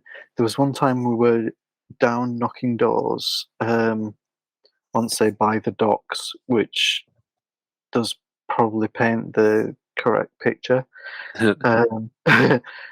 Not knocking on doors, and it was dark, and a girl opened a door, and she wasn't wearing a whole lot of clothing. And in my head, I'm sure she said, "Sorry, I've got someone in right now," and closed the door. Oh my word! I think I was with you. I want to say that was because that, and then we found out later that it was like the red light district, right? And we never should have been there. I remember that. Did we actually like just and I'm sure then we walked past the door and saw some kind of LEDs mood lighting in the window. Yeah, right? it was like neon light or something. I was like, oh my gosh, we're in the wrong neighborhood. We gotta get out of here. I remember that now. Holy cow! Oh, do you remember as well the investigator that we had? That we thought he was a golden investigator, but then turned out to be an excommunicated member. Daniel, yeah. Ah, I Yeah. remember that. Wow. It was actually even like we even realized why he was excommunicated. mm, He was attracted to the same sex, and so like, yeah. But it was fun. It was fun. We went often there, and we kind of like. but like we'd been there so many times. I think it must have been maybe on the fourth visit when we saw it didn't even just have a Book of Mormon on his shelf, it was a proper quad. You know, and then you're like, that is not something you've been given. Yeah, for sure. Speaking of scriptures though, one of the memories from Aberdeen was one of Alberto's side businesses he had going on. Yeah, that was my side business. Like, you had your side business, I had mine. Like, wow, you So, still have it. I guess for those who are listening, because this isn't very good for podcast, Alberto had an amazing skill of covering scriptures in tartan. So, which member was it that had the kilt shop? Brother King. Yeah, Brother King, you're right. That's where I got. Wow. That's where I got my kilt. Yeah. And we used Yeah. to we used to stop by his flat or his shop because it wasn't too far from the flat Yeah, on yeah. Charlotte Street. Yeah, exactly. And we'd go over there and get like scraps of tartan. Yeah, And yeah, then all the I offcuts. still have like a full box of like scraps of tartan from him. Really? Yeah. Wow. Yeah, but I had my scriptures at church a few weeks ago, which I don't bring often. But I wanted to read my patriarchal blessing, and I opened it up, and mine are still in the tartan. I think I did the sewing of that one. You did yours, I remember. Yeah. Was not nearly as skilled as Alberto, but it was such a cool idea and a great concept. Yeah. Was it cereal boxes you used? It's Yeah, like a cardboard. always. Yeah, I use like cereal boxes just to like do the hard. That's when we made these. Like this is my preach my gospel that my cover that I made out of my box, and then I think I have my my study journal that's in another one somewhere. Awesome. Oh man. Oh, what else? Oh yeah. So there's the other side business. The soda. The soda. I don't know how it happened. Like how I came across it, because it wasn't even something I used beforehand. But I guess I just suddenly had a desire to get root beer. And found this website, like americansoda.co.uk or whatever, based down in Manchester, and they would ship your root beer, Mountain Dew, Hawaiian Punch, Welch's, all of those, and it became cheaper the more you got. So what started off as just getting a pack of 24 for myself ended up being, it kind of got out of hand, didn't it? I guess, to say the least. I know I have a picture somewhere of you in your stash. Yeah, and it always just makes me laugh. Like, I grew up with that kind of stuff, and so I thought it was normal to just like stack that many like sodas. It was crazy. Like, did you take them around with you too? Like in different areas after? Yeah, zone conferences, I think. Zone conference. It didn't carry on past Aberdeen, I don't think. But it was just one of those things where, it really built up. But they started sending me freebies as well. It was almost like, it wouldn't surprise me if it was members that owned that website and knew, because they were obviously sending it to Elder Chris Harlow. And things would turn up in the packages, like extra cake mix packets and things that I'd not ordered. Air fresheners, remember? Yeah, air fresheners were a regular. Just all kinds of little goodies in there. So it's too funny. Was the biggest one I like got. Oh yeah, got so much. Yeah. I probably shouldn't admit, but I probably made it so that my soda was free. Doing a bit of a markup for everyone else. Yeah, I'm sure that you did. But yeah, that was too funny. You found yourself a pipeline. So, but those were very good times. But yeah, all good things do come to an end, don't they? Yeah. And so both me and you, Hugh. I remember receiving that call, and I was like not happy at all. Like, I remember meeting you guys, and some leaders, like that morning moves, and I was crying. Like I didn't want to leave, and Elder Peacock came up to me and he had me and said, "You're a man. You're a man now." I was like, "I don't care. I want to stay here." And then like, I was going to Stornoway, and so like it was just like you're going in the middle of nowhere, like 12 hours away from life. I totally forgot that they whitewashed us at that point. Yeah, the sisters came in. Yeah. Oh, that's I forgot about. Was the wall in the flat fixed by that point? Oh yeah, that's right. I think that's something else. Yeah. So, I think it might have been the week after we moved into Charlotte Street when this mold patch appeared coming down the wall. It turned out there was a leak. Oh, But jeez. they came and removed the panel of plasterboard wall and just left the wall exposed. And I think it's on like every picture I've got of the flat has just this bare brick. Was this in like the living room? Yeah. Yeah. Wow, that's crazy.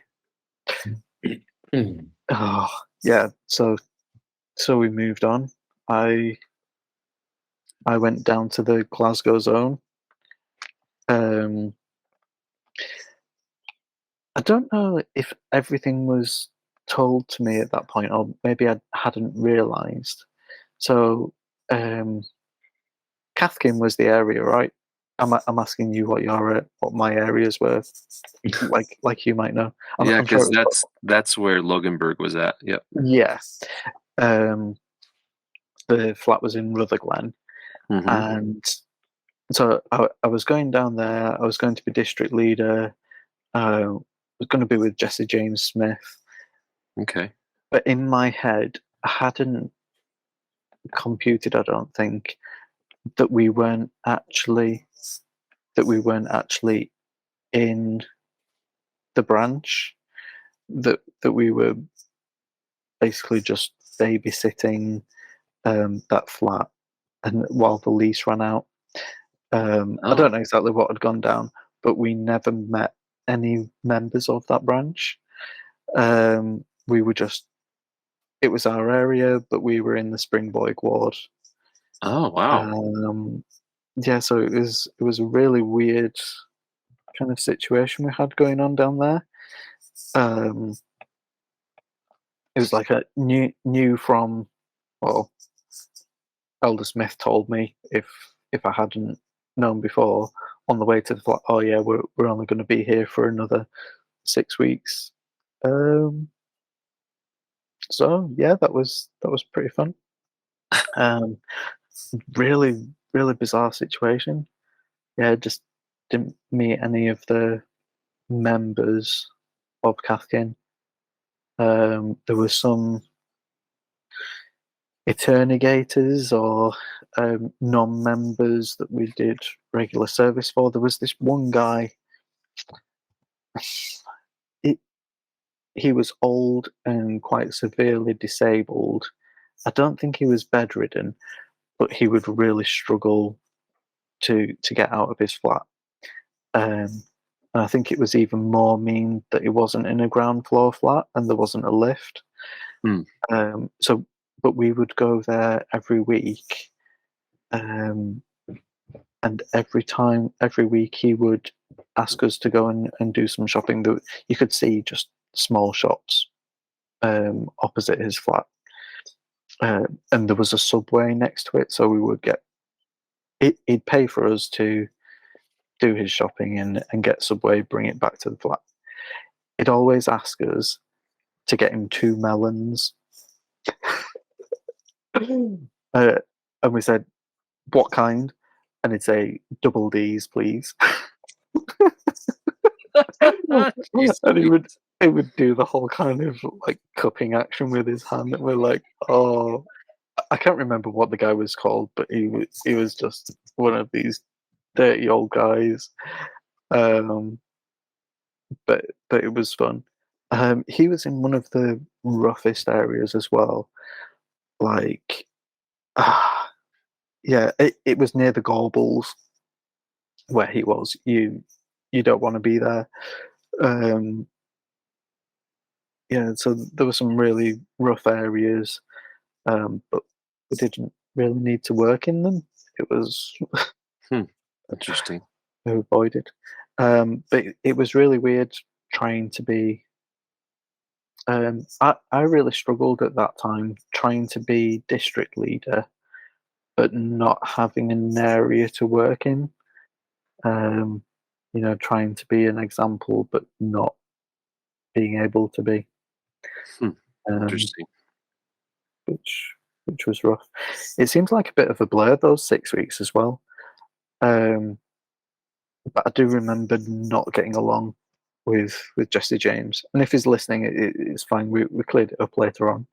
Yeah, for sure. But we just had a tough time together.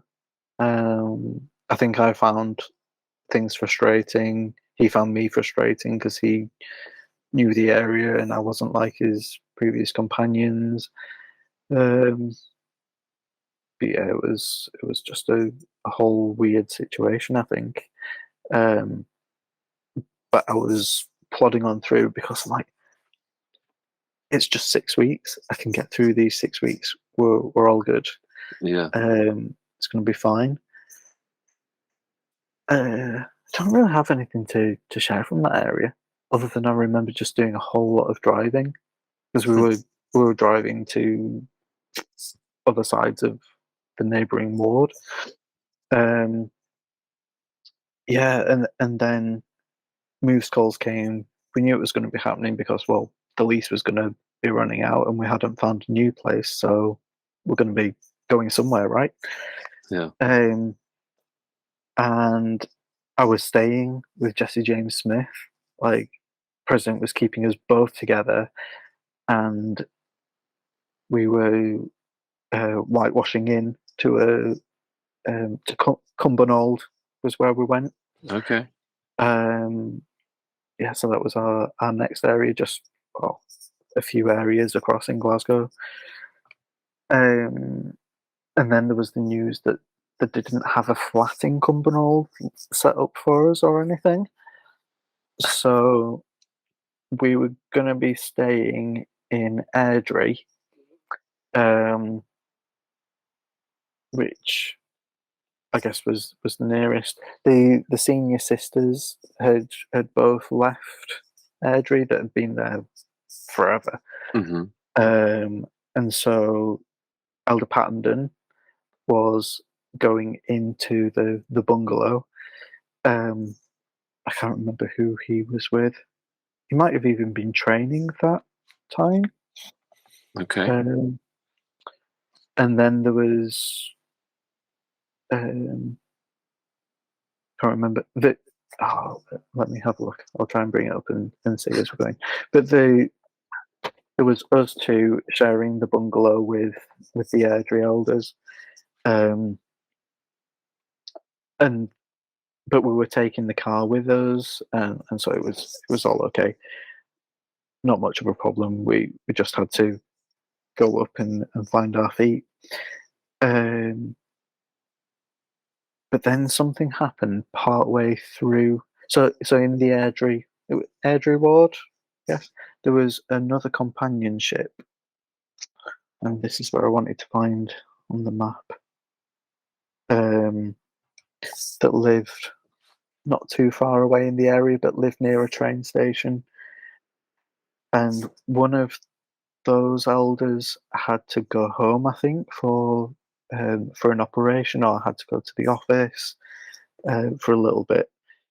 So then, for a short time, there were 5 of us in the bungalow, but then myself and Jesse James Smith got moved to the other flat by the train station, and then the car got taken off us. And we're like, we've still not actually found a new flat in Cumbernauld itself. Oh my gosh! On what we're going to do. The trains up to Cumbernauld from there were once an hour or something. I was tearing my hair out a bit. But for some reason, estate agents don't really want to let apartments to 2 guys that aren't going to be there for longer than 6 weeks. Or no, it was pretty tough finding a place. Interesting. And then it added to the dynamic of us trying to work out how we were going to make this work. I quite liked my food by this point. You know, I was quite partial to having 3 meals a day, but with not many members to actually feed us. So yeah, I think myself and Elder Smith clashed a few times on what our eating arrangements were going to be. Jeez, that would have been crazy. Yeah, we just couldn't spend time traveling around. But we had a great time with some of the members there in Cumbernauld. You know, some great families. The Goddards were super. They were like a freshly married couple and like full of energy and enthusiasm. So for not many members in the world, those that were there were really, really supportive and couldn't really do much more for us. Yeah, so we were just like, you know, finding our feet, and it was that whole thing of being in an area where there hadn't been any missionaries for a good amount of time, and getting the trust of the members back, and working on that. We did eventually find a flat. Yes. Week 5 of the transfer. Wow. And we celebrated. This was pretty funny. We in our weekly shop. It might have even been an extra shop that we'd done because we've moved into the flat, and it was the day before moves calls. So like, oh, let's get some. It was from Mazda, and it was like their alcohol-free Muscat, so almost like your Prosecco non-alcoholic version. Just like sparkling grape juice, really, but pot. Right. And got through the till, and well, wearing our suits, badges, and everything. And as it goes through the till, the cashier asks for ID, and I'm like, no, it's not alcoholic. There's nothing in it. Like, we do not drink. Yeah. And just as I'm having this conversation, some members are packing up their trolley at the checkout next to us, and they turn around, obviously recognizing the accent and what was going on. And I was just like shrinking. And I picked up the bottle, I showed them, and I'm like, look, we're innocent, honest. Jeez. But yeah, we'd got a really good apartment, and finally all settled in. And I was probably ready to say, no, me and Jesse James, we've worked through our differences now. We're good. But the phone call came to say that I was moving. Jesse James was staying, and so I was going to be moving on after not very long. And I was going to Dumfries. So that was my next area.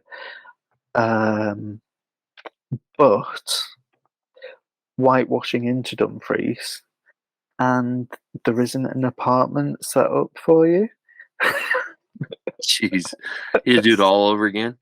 But there was a plan, and yeah, this was all good. The plan was, because the senior couple, whose names have just escaped me, they were going to be going home in the July, and this was pretty sure it was the week before April General Conference when we were going down there.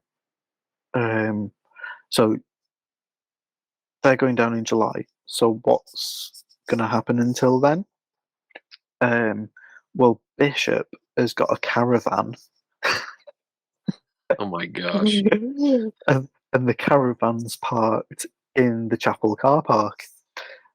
And so you're just going to stay in this caravan. Right. So, and the caravan was not a big caravan at all. Like, what would you even say? It was big enough. The seating area turned into one double bed. Oh my word.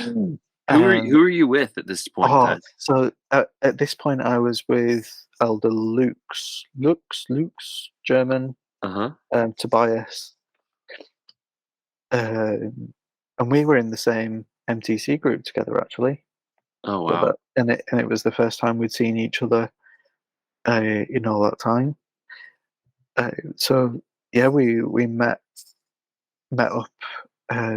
We must have had to go to the mission home, I think. So from Glasgow, I want to say that Elder Luke's had served in Greenock leading up to this.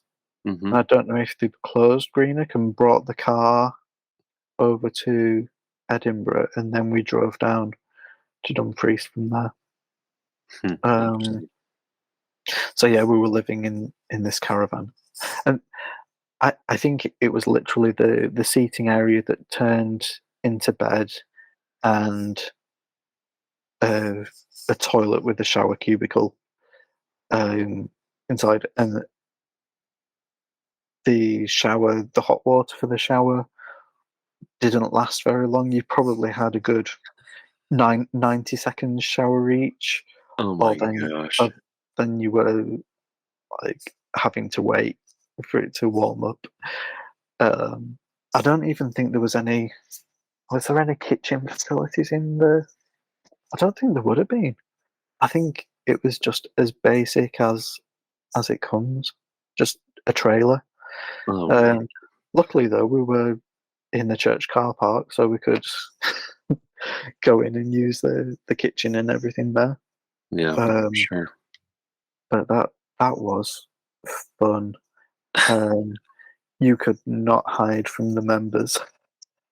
Yeah, they always knew when you were home. That's for sure. Yeah. We were just like, as far as we knew at that point, we were just going to have to ride it out for 3 months, Right. until that flat became available. We did a lot of work, I remember, with the youth in Dumfries. We were on site, so we were always there. I think it started off that we tended to be there for the tail end of youth activities, and then we just got more involved with the young men. And yeah, there were some strong families there that were really holding up the ward. It was a good ward.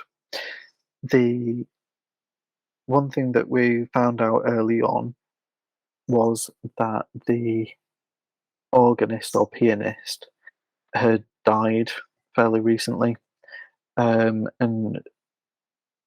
it must have been, so it was general conference the first Sunday we were there, and then the second Sunday I think they must have been playing CDs, and I just had a flashback, and I'm like, I'm going to be playing the piano again, and so an improved performance now, but yeah, that was me playing the piano in Dumfries. Nice. And they were happy to have me. We had Kate, who we would see. Anyone who served around that time that knew Kate, she was a legend. Yeah, I met her. Yeah, I served in Dumfries. Yeah. Yeah. We couldn't quite work out if she did have an alcohol problem that she was hiding, or yeah. She had a next door neighbour that was there nearly all the time as well. Do you remember that? Yeah. So how long did you serve in Dumfries? Just 6 weeks. I was with Wilder Black from Ireland. Oh yeah. And it was a random move, really. Like I wasn't supposed to be there. I was still in Glenrothes, and then he moved like the day after the moves, because like I think that Elder Black was kind of like banished to Dumfries because he was playing with guns on a car. Like, he was pretending to like shoot with guns from a car with its own leaders, and he was its own leader himself. And then he was kind of like banished to Dumfries, and we served together, and he was like very mad because he had been downgraded to district leader, and he was mad, and he kind of like he got frustrated with me that I was still like kind of lost. I was there just to drive the car, pretty much. Yeah. It was Interesting. You mentioning Elder Black has reminded me of a couple of things actually.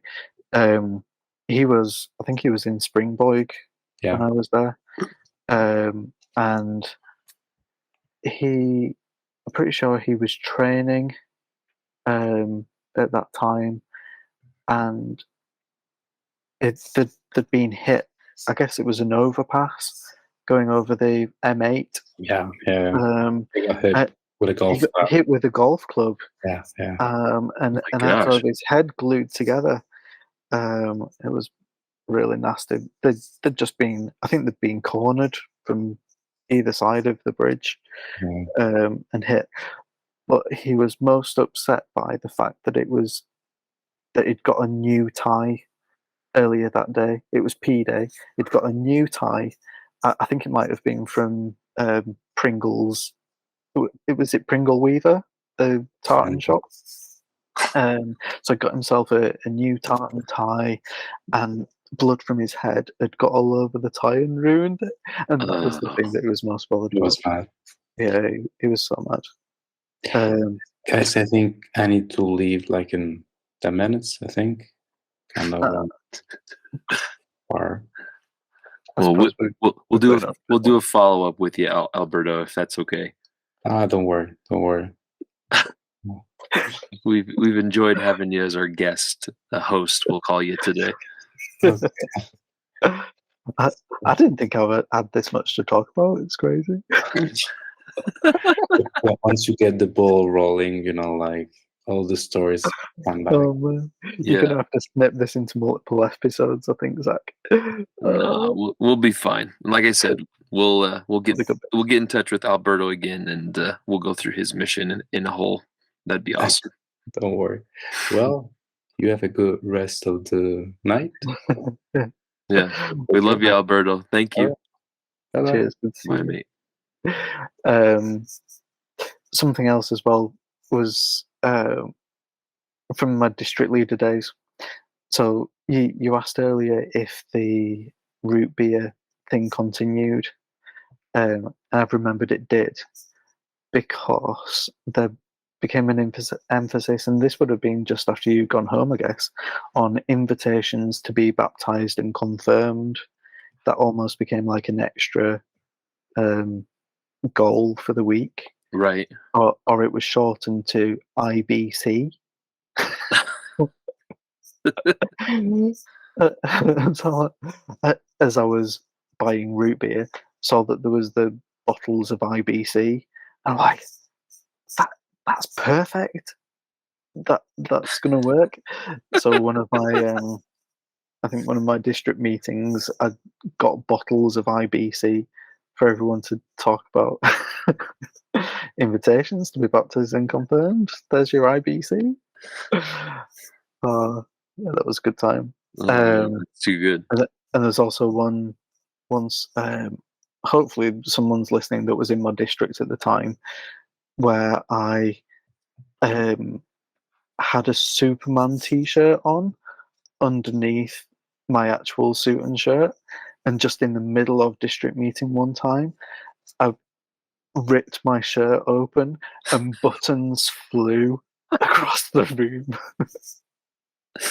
Oh, John.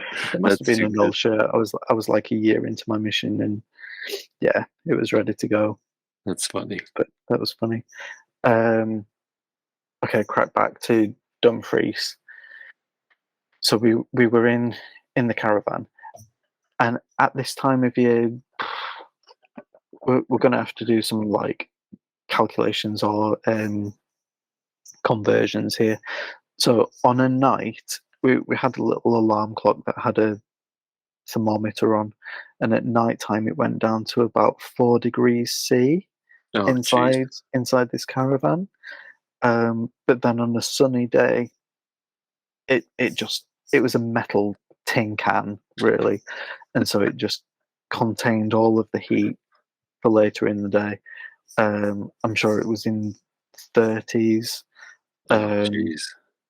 as we were going to bed, and then just plummeted right down. So we got pretty sick. It wasn't the best. And I think someone from regional facilities must have come and seen the caravan on site. Right. And we got evicted. Oh my gosh.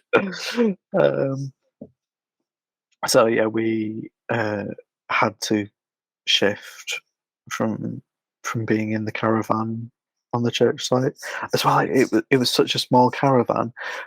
We were almost sharing this double bed on a night time.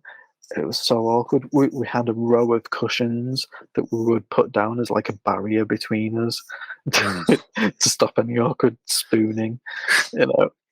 Jeez Louise. So we we got evicted. We still were on for the plan of moving into the flat in July, and there was one member in the ward. In fact, it was Alistair Welsh, whose wife was the pianist that had passed away earlier in the year, Mm-hmm. and he'd offered to put us up. At this point, he was now serving a temple mission, and so he kind of said, "Well, I'm not even going to be there Monday to Friday or Saturday if it was at the temple in the morning." So like, yeah, super, sounds great.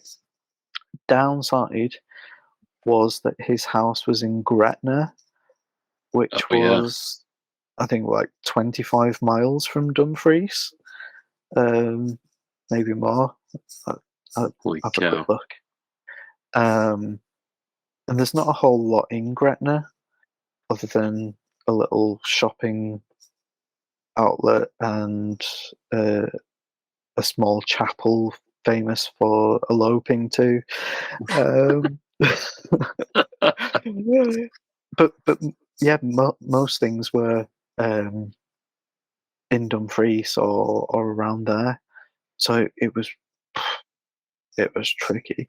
And this house, it was a 3-bed house, but again, you couldn't fit both of us in one bedroom.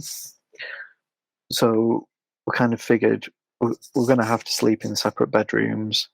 There was no chance of getting a second bed in either of the bedrooms that we had on offer. So we'd just leave our bedroom doors open so we could kind of see each other. We knew that like nothing dodgy was going to be going on, but we'd have to leave our doors wide open. One thing that Brother Welsh told us was that it had a prostate issue. So he was going to have to get up during the night and go to the toilet. And he said to us, if you see a ghost in the middle of the night, don't worry, it's just me going to the bathroom. Jeez Louise. Oh gosh. Brother Welsh was hilarious. Yeah. And so we both had our doors open and we just keep seeing his white figure going back and forth to the bathroom on a night, which was a whole lot of fun. Yeah, so Elder Luke's was still with me at that point. He moved on after 3 months, and I stayed. And Elder Powell came and joined me at that point. Yeah, he was so quiet. We had a blast though. Yeah, we had really good fun. I served with Elder Powell for 6 weeks in Hamilton. Yeah, He's shy guy. Good guy, but very shy. Yeah. Yeah. Yeah, we trying to think. He was dangerously allergic to nuts. Yeah. And that was one of the things that I appreciated more than anything, having served with him, was like, I remember he got like a care package. I don't know if it was his birthday or what it was for, but he had treats sent over from his mom that were, you know, proven not to have any issues with his, Mhm. his nut allergy. And I remember one time, one of the treats he got was Oreos, and I was gonna, just sneak one. And I thought to myself, you know what? This is his special treat. I don't think I should do that. And Mm. otherwise I would have, eaten any of my companion's food. But because it was what it was and had come special, I was like, got to give that some serious consideration because it's a special thing for him. But yeah, he was great. I thought I loved serving with Elder Powell. I'm sure he got sick of me after a while, kind of driving the boat, but he was a really good missionary. Yeah, definitely. We, I guess, made some bonds with, um, oh, with some families in that ward. The Chapmans would always have us over. I think they just enjoyed us being in their home. Their children were challenging at times, and we just try and be a presence there. And I think both Elder Lux and Elder Powell, they were quite similar personalities. They were real, reserved but likable, and genuine people, Hmm. who really got the members on board. So we did.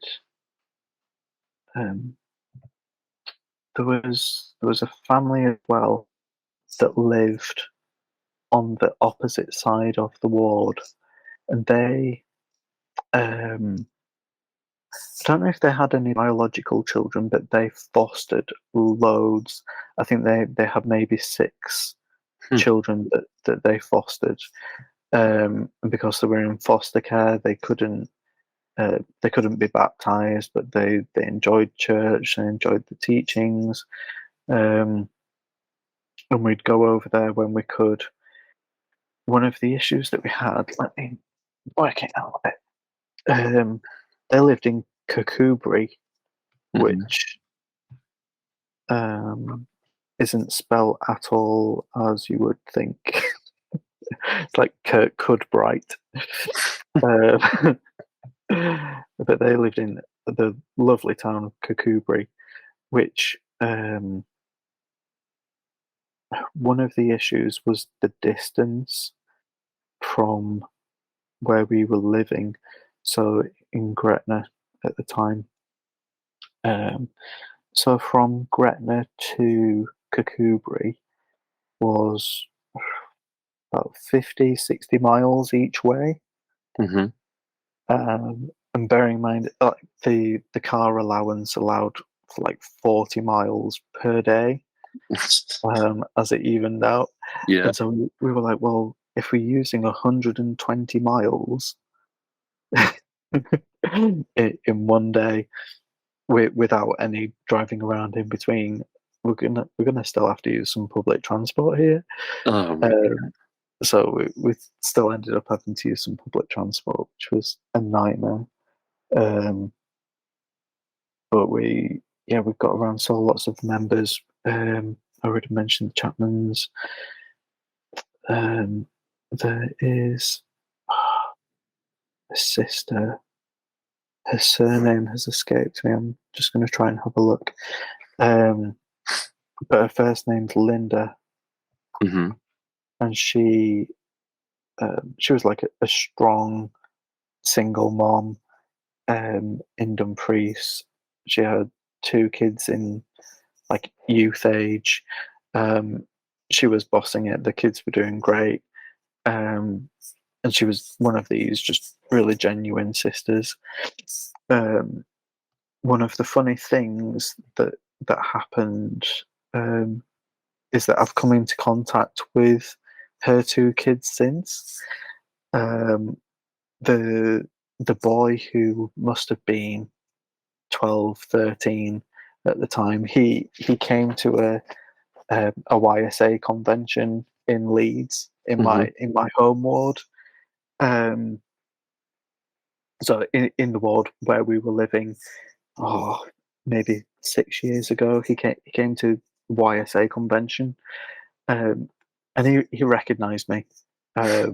It was crazy. I recognised him. He recognised me. He was massive, and on the formal night of the YSA convention, he realised that he'd forgotten his sporran. Oh, really? like he'd got the rest of his formal attire, his kilt and everything, but he didn't have a sporran. And I was like, I've got a sporran. And so no, that was good times. That I was able to just like go grab my sporran for him to use, and the daughter Catherine now lives in the same ward as me. Oh wow, that's crazy. So yeah, she moved into the ward. It must have been maybe 3 years ago, maybe shortly before lockdown, so less. Yeah, so just these links from all way back when, and we've all changed. That's amazing. So Dumfries was good. There is a story about Dumfries, but I can't share it. I'll message you about it separately, and maybe you can get me on for a special. All right, there you go. There was a good story. One of the things that did happen, which I can share, there was one time when we'd had, I think we must have had the zone leaders come down to Dumfries, and they were going to stay overnight in the members' house with us. But we hadn't asked the members' permission for this or give him a heads up or anything, because it was Monday to Friday when he wasn't there. And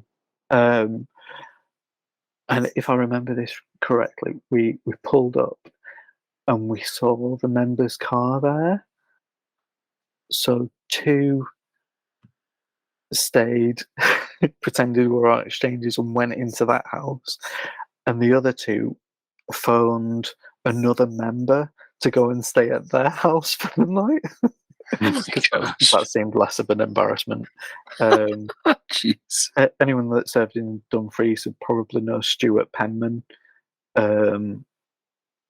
was an interesting guy. Has had his own challenges, but yeah, he. I remember staying overnight at his.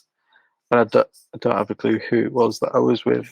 But I vaguely remember overnight at Stuart Penman's. Wow, it's so weird, honest. Yeah. So you got to be getting pretty close to the last few months of your mission, right? Yeah. 3 hours in. I never knew you were such a good storyteller. Oh no, Brother Harlow. Oh, sorry guys. No, you're right.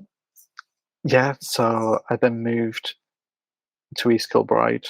I felt like I'd been out on a limb out in Dumfries for these 6 months. It was almost like you could get forgotten about down there. It was really, really bizarre feeling. Yeah. We wouldn't even have district meetings every week because it was just, us, the senior couple that were in the same ward, and you had Eldon Ney, who was the district leader out in Galashiels, and like sometimes we'd even meet halfway because it was So it was crazy for either of us to be driving any fair distance or just do district meeting over the phone. If we'd have had technology back then. So weird. Sure. Yeah, so finally went back up to East Kilbride, so back into the Glasgow zone, and I was with Elder Humphreys in there. Elder Humphreys, I felt like I hadn't known anyone really. It was a whole new batch of missionaries, and he was the district leader there. East Kilbride was doing well. It had a good teaching pool. The members were all supportive, and that area was buzzing. The district was pretty good. A lot of friends to be had, and lots of activity going on. It was great. We had the McNallys in East Kilbride. I don't know if anyone else has mentioned this and I've not caught it yet, but they had a famous tradition of the weigh-in before and after dinner. Has anyone else mentioned that to you? Yes, it has been mentioned. And I think at the point of me being there, Elder Midgley had the record, Richard Midgley. Uh-huh. And it was massive. Like, who would have thought that you would actually be competing to put on the most amount of weight in dinner? It's ridiculous. Maybe a bit of context. So, like, when you'll have seen me in Aberdeen, I was probably still on my lighter side. I think I weighed about 9 stone when I went out on my mission, which was pretty skinny. Yeah. And then by the end of my mission, I was 12 stone. So Oh my gosh. I learned to pack it down. It's too funny. But I'm going to blame the McNallys partly on that. Yeah, every Friday with the weigh-in, and it was always some kind of heavy food, like big lasagna dishes, and they wouldn't just do one lasagna and divide it out. It was like they'd do 3 in the oven at a time and just like put the whole big platter out, and it was just dive in. Wow. Jeez. Also, I can't remember if it was. I think it was Brother McNally's mum who wasn't a member, and we always went to her house on a Sunday. Has that been brought up as well? I don't remember that, no. I don't know how long this had been going on for, but it was happening before I got there and lasted the whole time. Every Sunday after church, all of the McNally family would go to her house. It was just on the same road as the chapel. They'd go there for cheese on toast, like grilled cheese. And I didn't really like cheese before my mission. Jeez. But by the end of East Kilbride, I was all over the cheese. Oh, that's too funny. But again, it was another one of those where she'd just keep bringing out slice after slice, just piling it all on. Yeah, so all the food. We had, at the point of me moving into the ward, there was she must have been 16-year-old girl who was the friend of another recent convert that was being taught, had a date scheduled for baptism. Heather, she was called. And we never went to her home, always. I don't even know where we had we had the lessons at, I think she was called Lisa. was like there were a few recent converts that were young women. A bit suspicious. And yeah, so we'd always go to the house of Lisa, and she had an older sister who would sit in on the lessons, but she wasn't interested. She was like in her 20s, and the dad was in the house. It wasn't that dodgy, honest. But yeah, we'd have these lessons. Hang on, there. just a quick second. So I'm going to connect dots real quick. So did you replace Elder Bockham going into East Kilbride? Oh, Because he served with Leo Humphreys must have been. In East Kilbride, from my notes from our conversation. Yeah, that sounds like that would be right then. Yeah. Well, okay, so he told us that Leo Humphreys ended up marrying one of those young women, right? That was a recent convert. Yeah. Okay. So I can probably share more than I was gonna.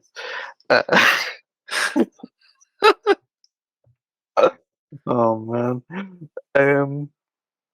Yeah. So we had Heather, who was the friend of Lisa and Stephanie, and she was baptized, I think, shortly after I was in, and then there was another, a young married couple. What was she? Her maiden name was Spears, and her dad was pretty high up in the justice system in Glasgow, and they're a really strong church family as well. And I think she might have been a touch less active, maybe. Married non-member, but a really cool guy, Mark. So Mark and Emma Kelly, they're called.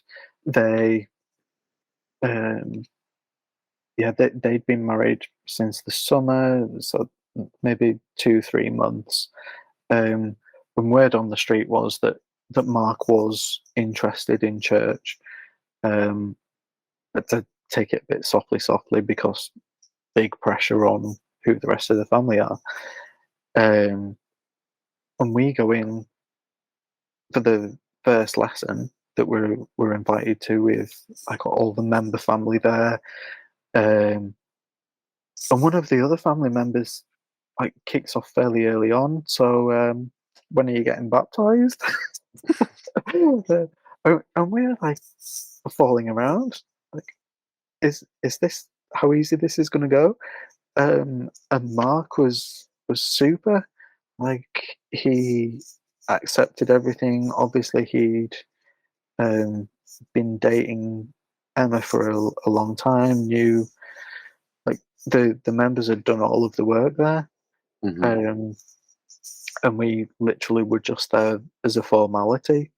Everything that we taught, he was like, "Yep, I know all of this." And yeah, it was. I can't remember. Yeah, we might have even baptized him 3 or 4 weeks later. It was amazing. Wow, that's it cool. It was super, and we pretty much had nothing to do with it other than turning up for appointments and doing 30-minute lessons to make sure his understanding was good. And then the baptism interview. We didn't even have to put a program together because all of the family and members had got that planned. That was possibly the easiest baptism that was going.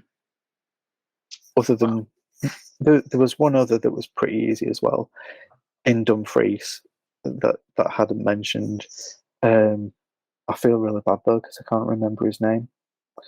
He had been attending church for, I dare say, about 6 years. Every single week, he might have had some difficulties, socially, mentally, perhaps. And it was almost like part of his support network were a couple of more established members, and they would bring him to church. But he'd never been invited to be baptized.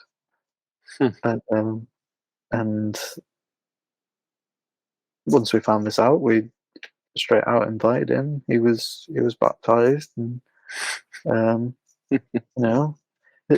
I think quite often we find that there are these dry members that there's no reason for them to have not been baptized and have that opportunity to grow. Right. For sure. Absolutely true. Yeah. So let's crack on to Leo Humphreys. So I smell something.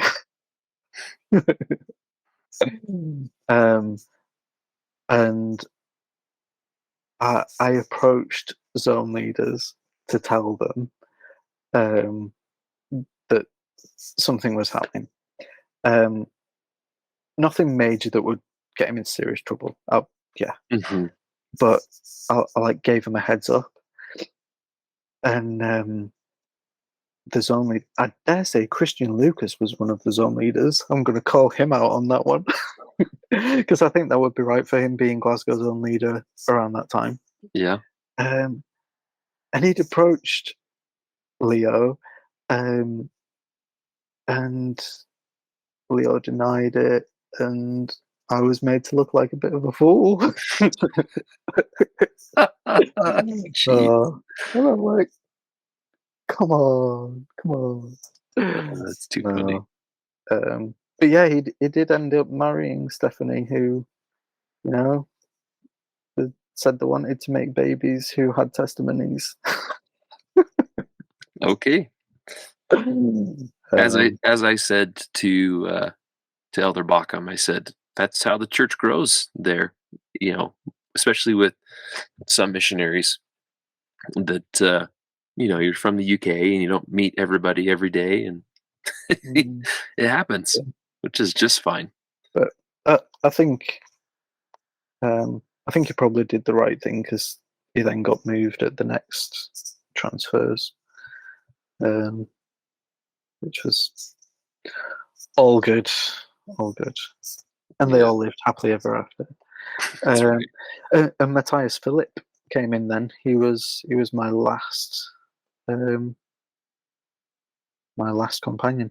I can't actually remember between Elder Humphreys and Elder Philip which one was 6 weeks and which was 2 transfers. Doesn't make that much of a difference, I suppose, but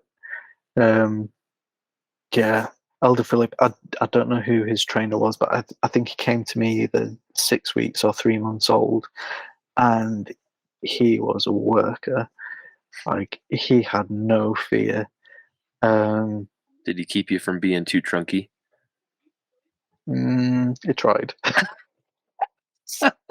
I remember you saying to me when I was just a year in, you're like, you're so trunky. Well, you had reason to be so trunky with your, fiance at home. Oh man. But one of the things that I maybe shied away from, I'll say I shied away from, was talking to people on the bus when I knew that we had another half hour to go. And he didn't have that fear at all, and so he would be fine having that awkward conversation and then awkward silence next to that person. Yeah. Jeez. Such a worker. That's awesome. Hey. So finished in East Kilbride. I want to give a little shout out to the Lang family, Jackie Lang in East Kilbride. She's she was like my mama Lang. Real heart of gold. And she was the sibling of Thingy Rogers in Aberdeen. Oh, really? Yeah. So, Interesting. yeah, but real, salt of the earth, um, really genuine woman. Yeah, would give her last plate of food to the missionaries. Um, Hmm. yeah, there was one time, and I felt so bad for it. I've mentioned earlier that I was just so fussy with food, and one of the things that I couldn't eat was salmon, and like salmon is not a cheap meal, and she'd got salmon fillets for the missionaries, and I couldn't finish it, and I felt so bad. I'm like, yeah, just too fussy. I couldn't do it. Uh, It's all right. You I you felt so figured bad. it out. You figured it out eventually. Mm, yeah. Yeah. So that was pretty much the end of my mission experience. I hopped on a train. When it came to the end, there was myself and Dan Maddock. I don't know where he'd been serving, but we got on a train together from Glasgow um, through to Edinburgh as we were reflecting, having a laugh together, and that was all good. I don't know if I regret what happened next, um, but I'd got my parents to come and meet me at the mission home. Um, I I guess we had a meal and release interviews, or what do you call it? Release interview? Yeah, like your final interview. Hmm. Yeah. Um, and then my parents came to get me like pretty much straight after that. Um, Stayed in a hotel in Edinburgh and then did a whole triangle drive around um, on the way home the next day, which was fun for me. I drove for like 12 hours Wow. on the way home because we went all the way back to Glasgow, Greenock, down to Dumfries, and yeah, all around about. But It's amazing. I feel like I kind of missed that final goodbye with my MTC group. Yeah. Um, yeah. So if there's anyone out there from my MTC group, hit me up. Yeah, I remember doing the same thing. Like because it was January, my parents were like, "Do you want us to come over and pick you up?" And I was like, "No. Like I'll see you when I get home. Then we can come back later." Like that was my because I didn't want that to be spoiled either. It's not like I wanted to finish my mission like being a tour guide and sharing all those special places all in a few days. I wanted to make it memorable. So Yeah. I can understand the other side of that coin with your experience there. So, Yeah. well, good. Well, Chris, it's been an awesome conversation with you. I've loved reminiscing and all the fun things. Is there anyone else that you can think of as far as missionaries that you'd like to hear from as Jack and I continue this endeavor of finding more people to speak to about the mission? Um, Jared Lineker, I'd like to hear from. Have you been in contact with him recently? Not properly. No, maybe I need to try and reach out because I might have him on social media still. Okay. Let's try that. I know I've contacted him and he's a little hesitant, but the invitation is still open. So, and he's been talked about so many times. I swear we've probably covered 80% of his companions if I'm not mistaken. So, we'd love No, to have Jared come on and talk with us. I'm mindful that there's quite a few, especially from the English contingent that I was aware of that have fallen away or Hmm. um, gone their own ways, had various trials and things. But I guess if they're on the off chance listening to this, it's all good. It's not just about hearing how strong you are now. Right. It's reflecting on those experiences that we had.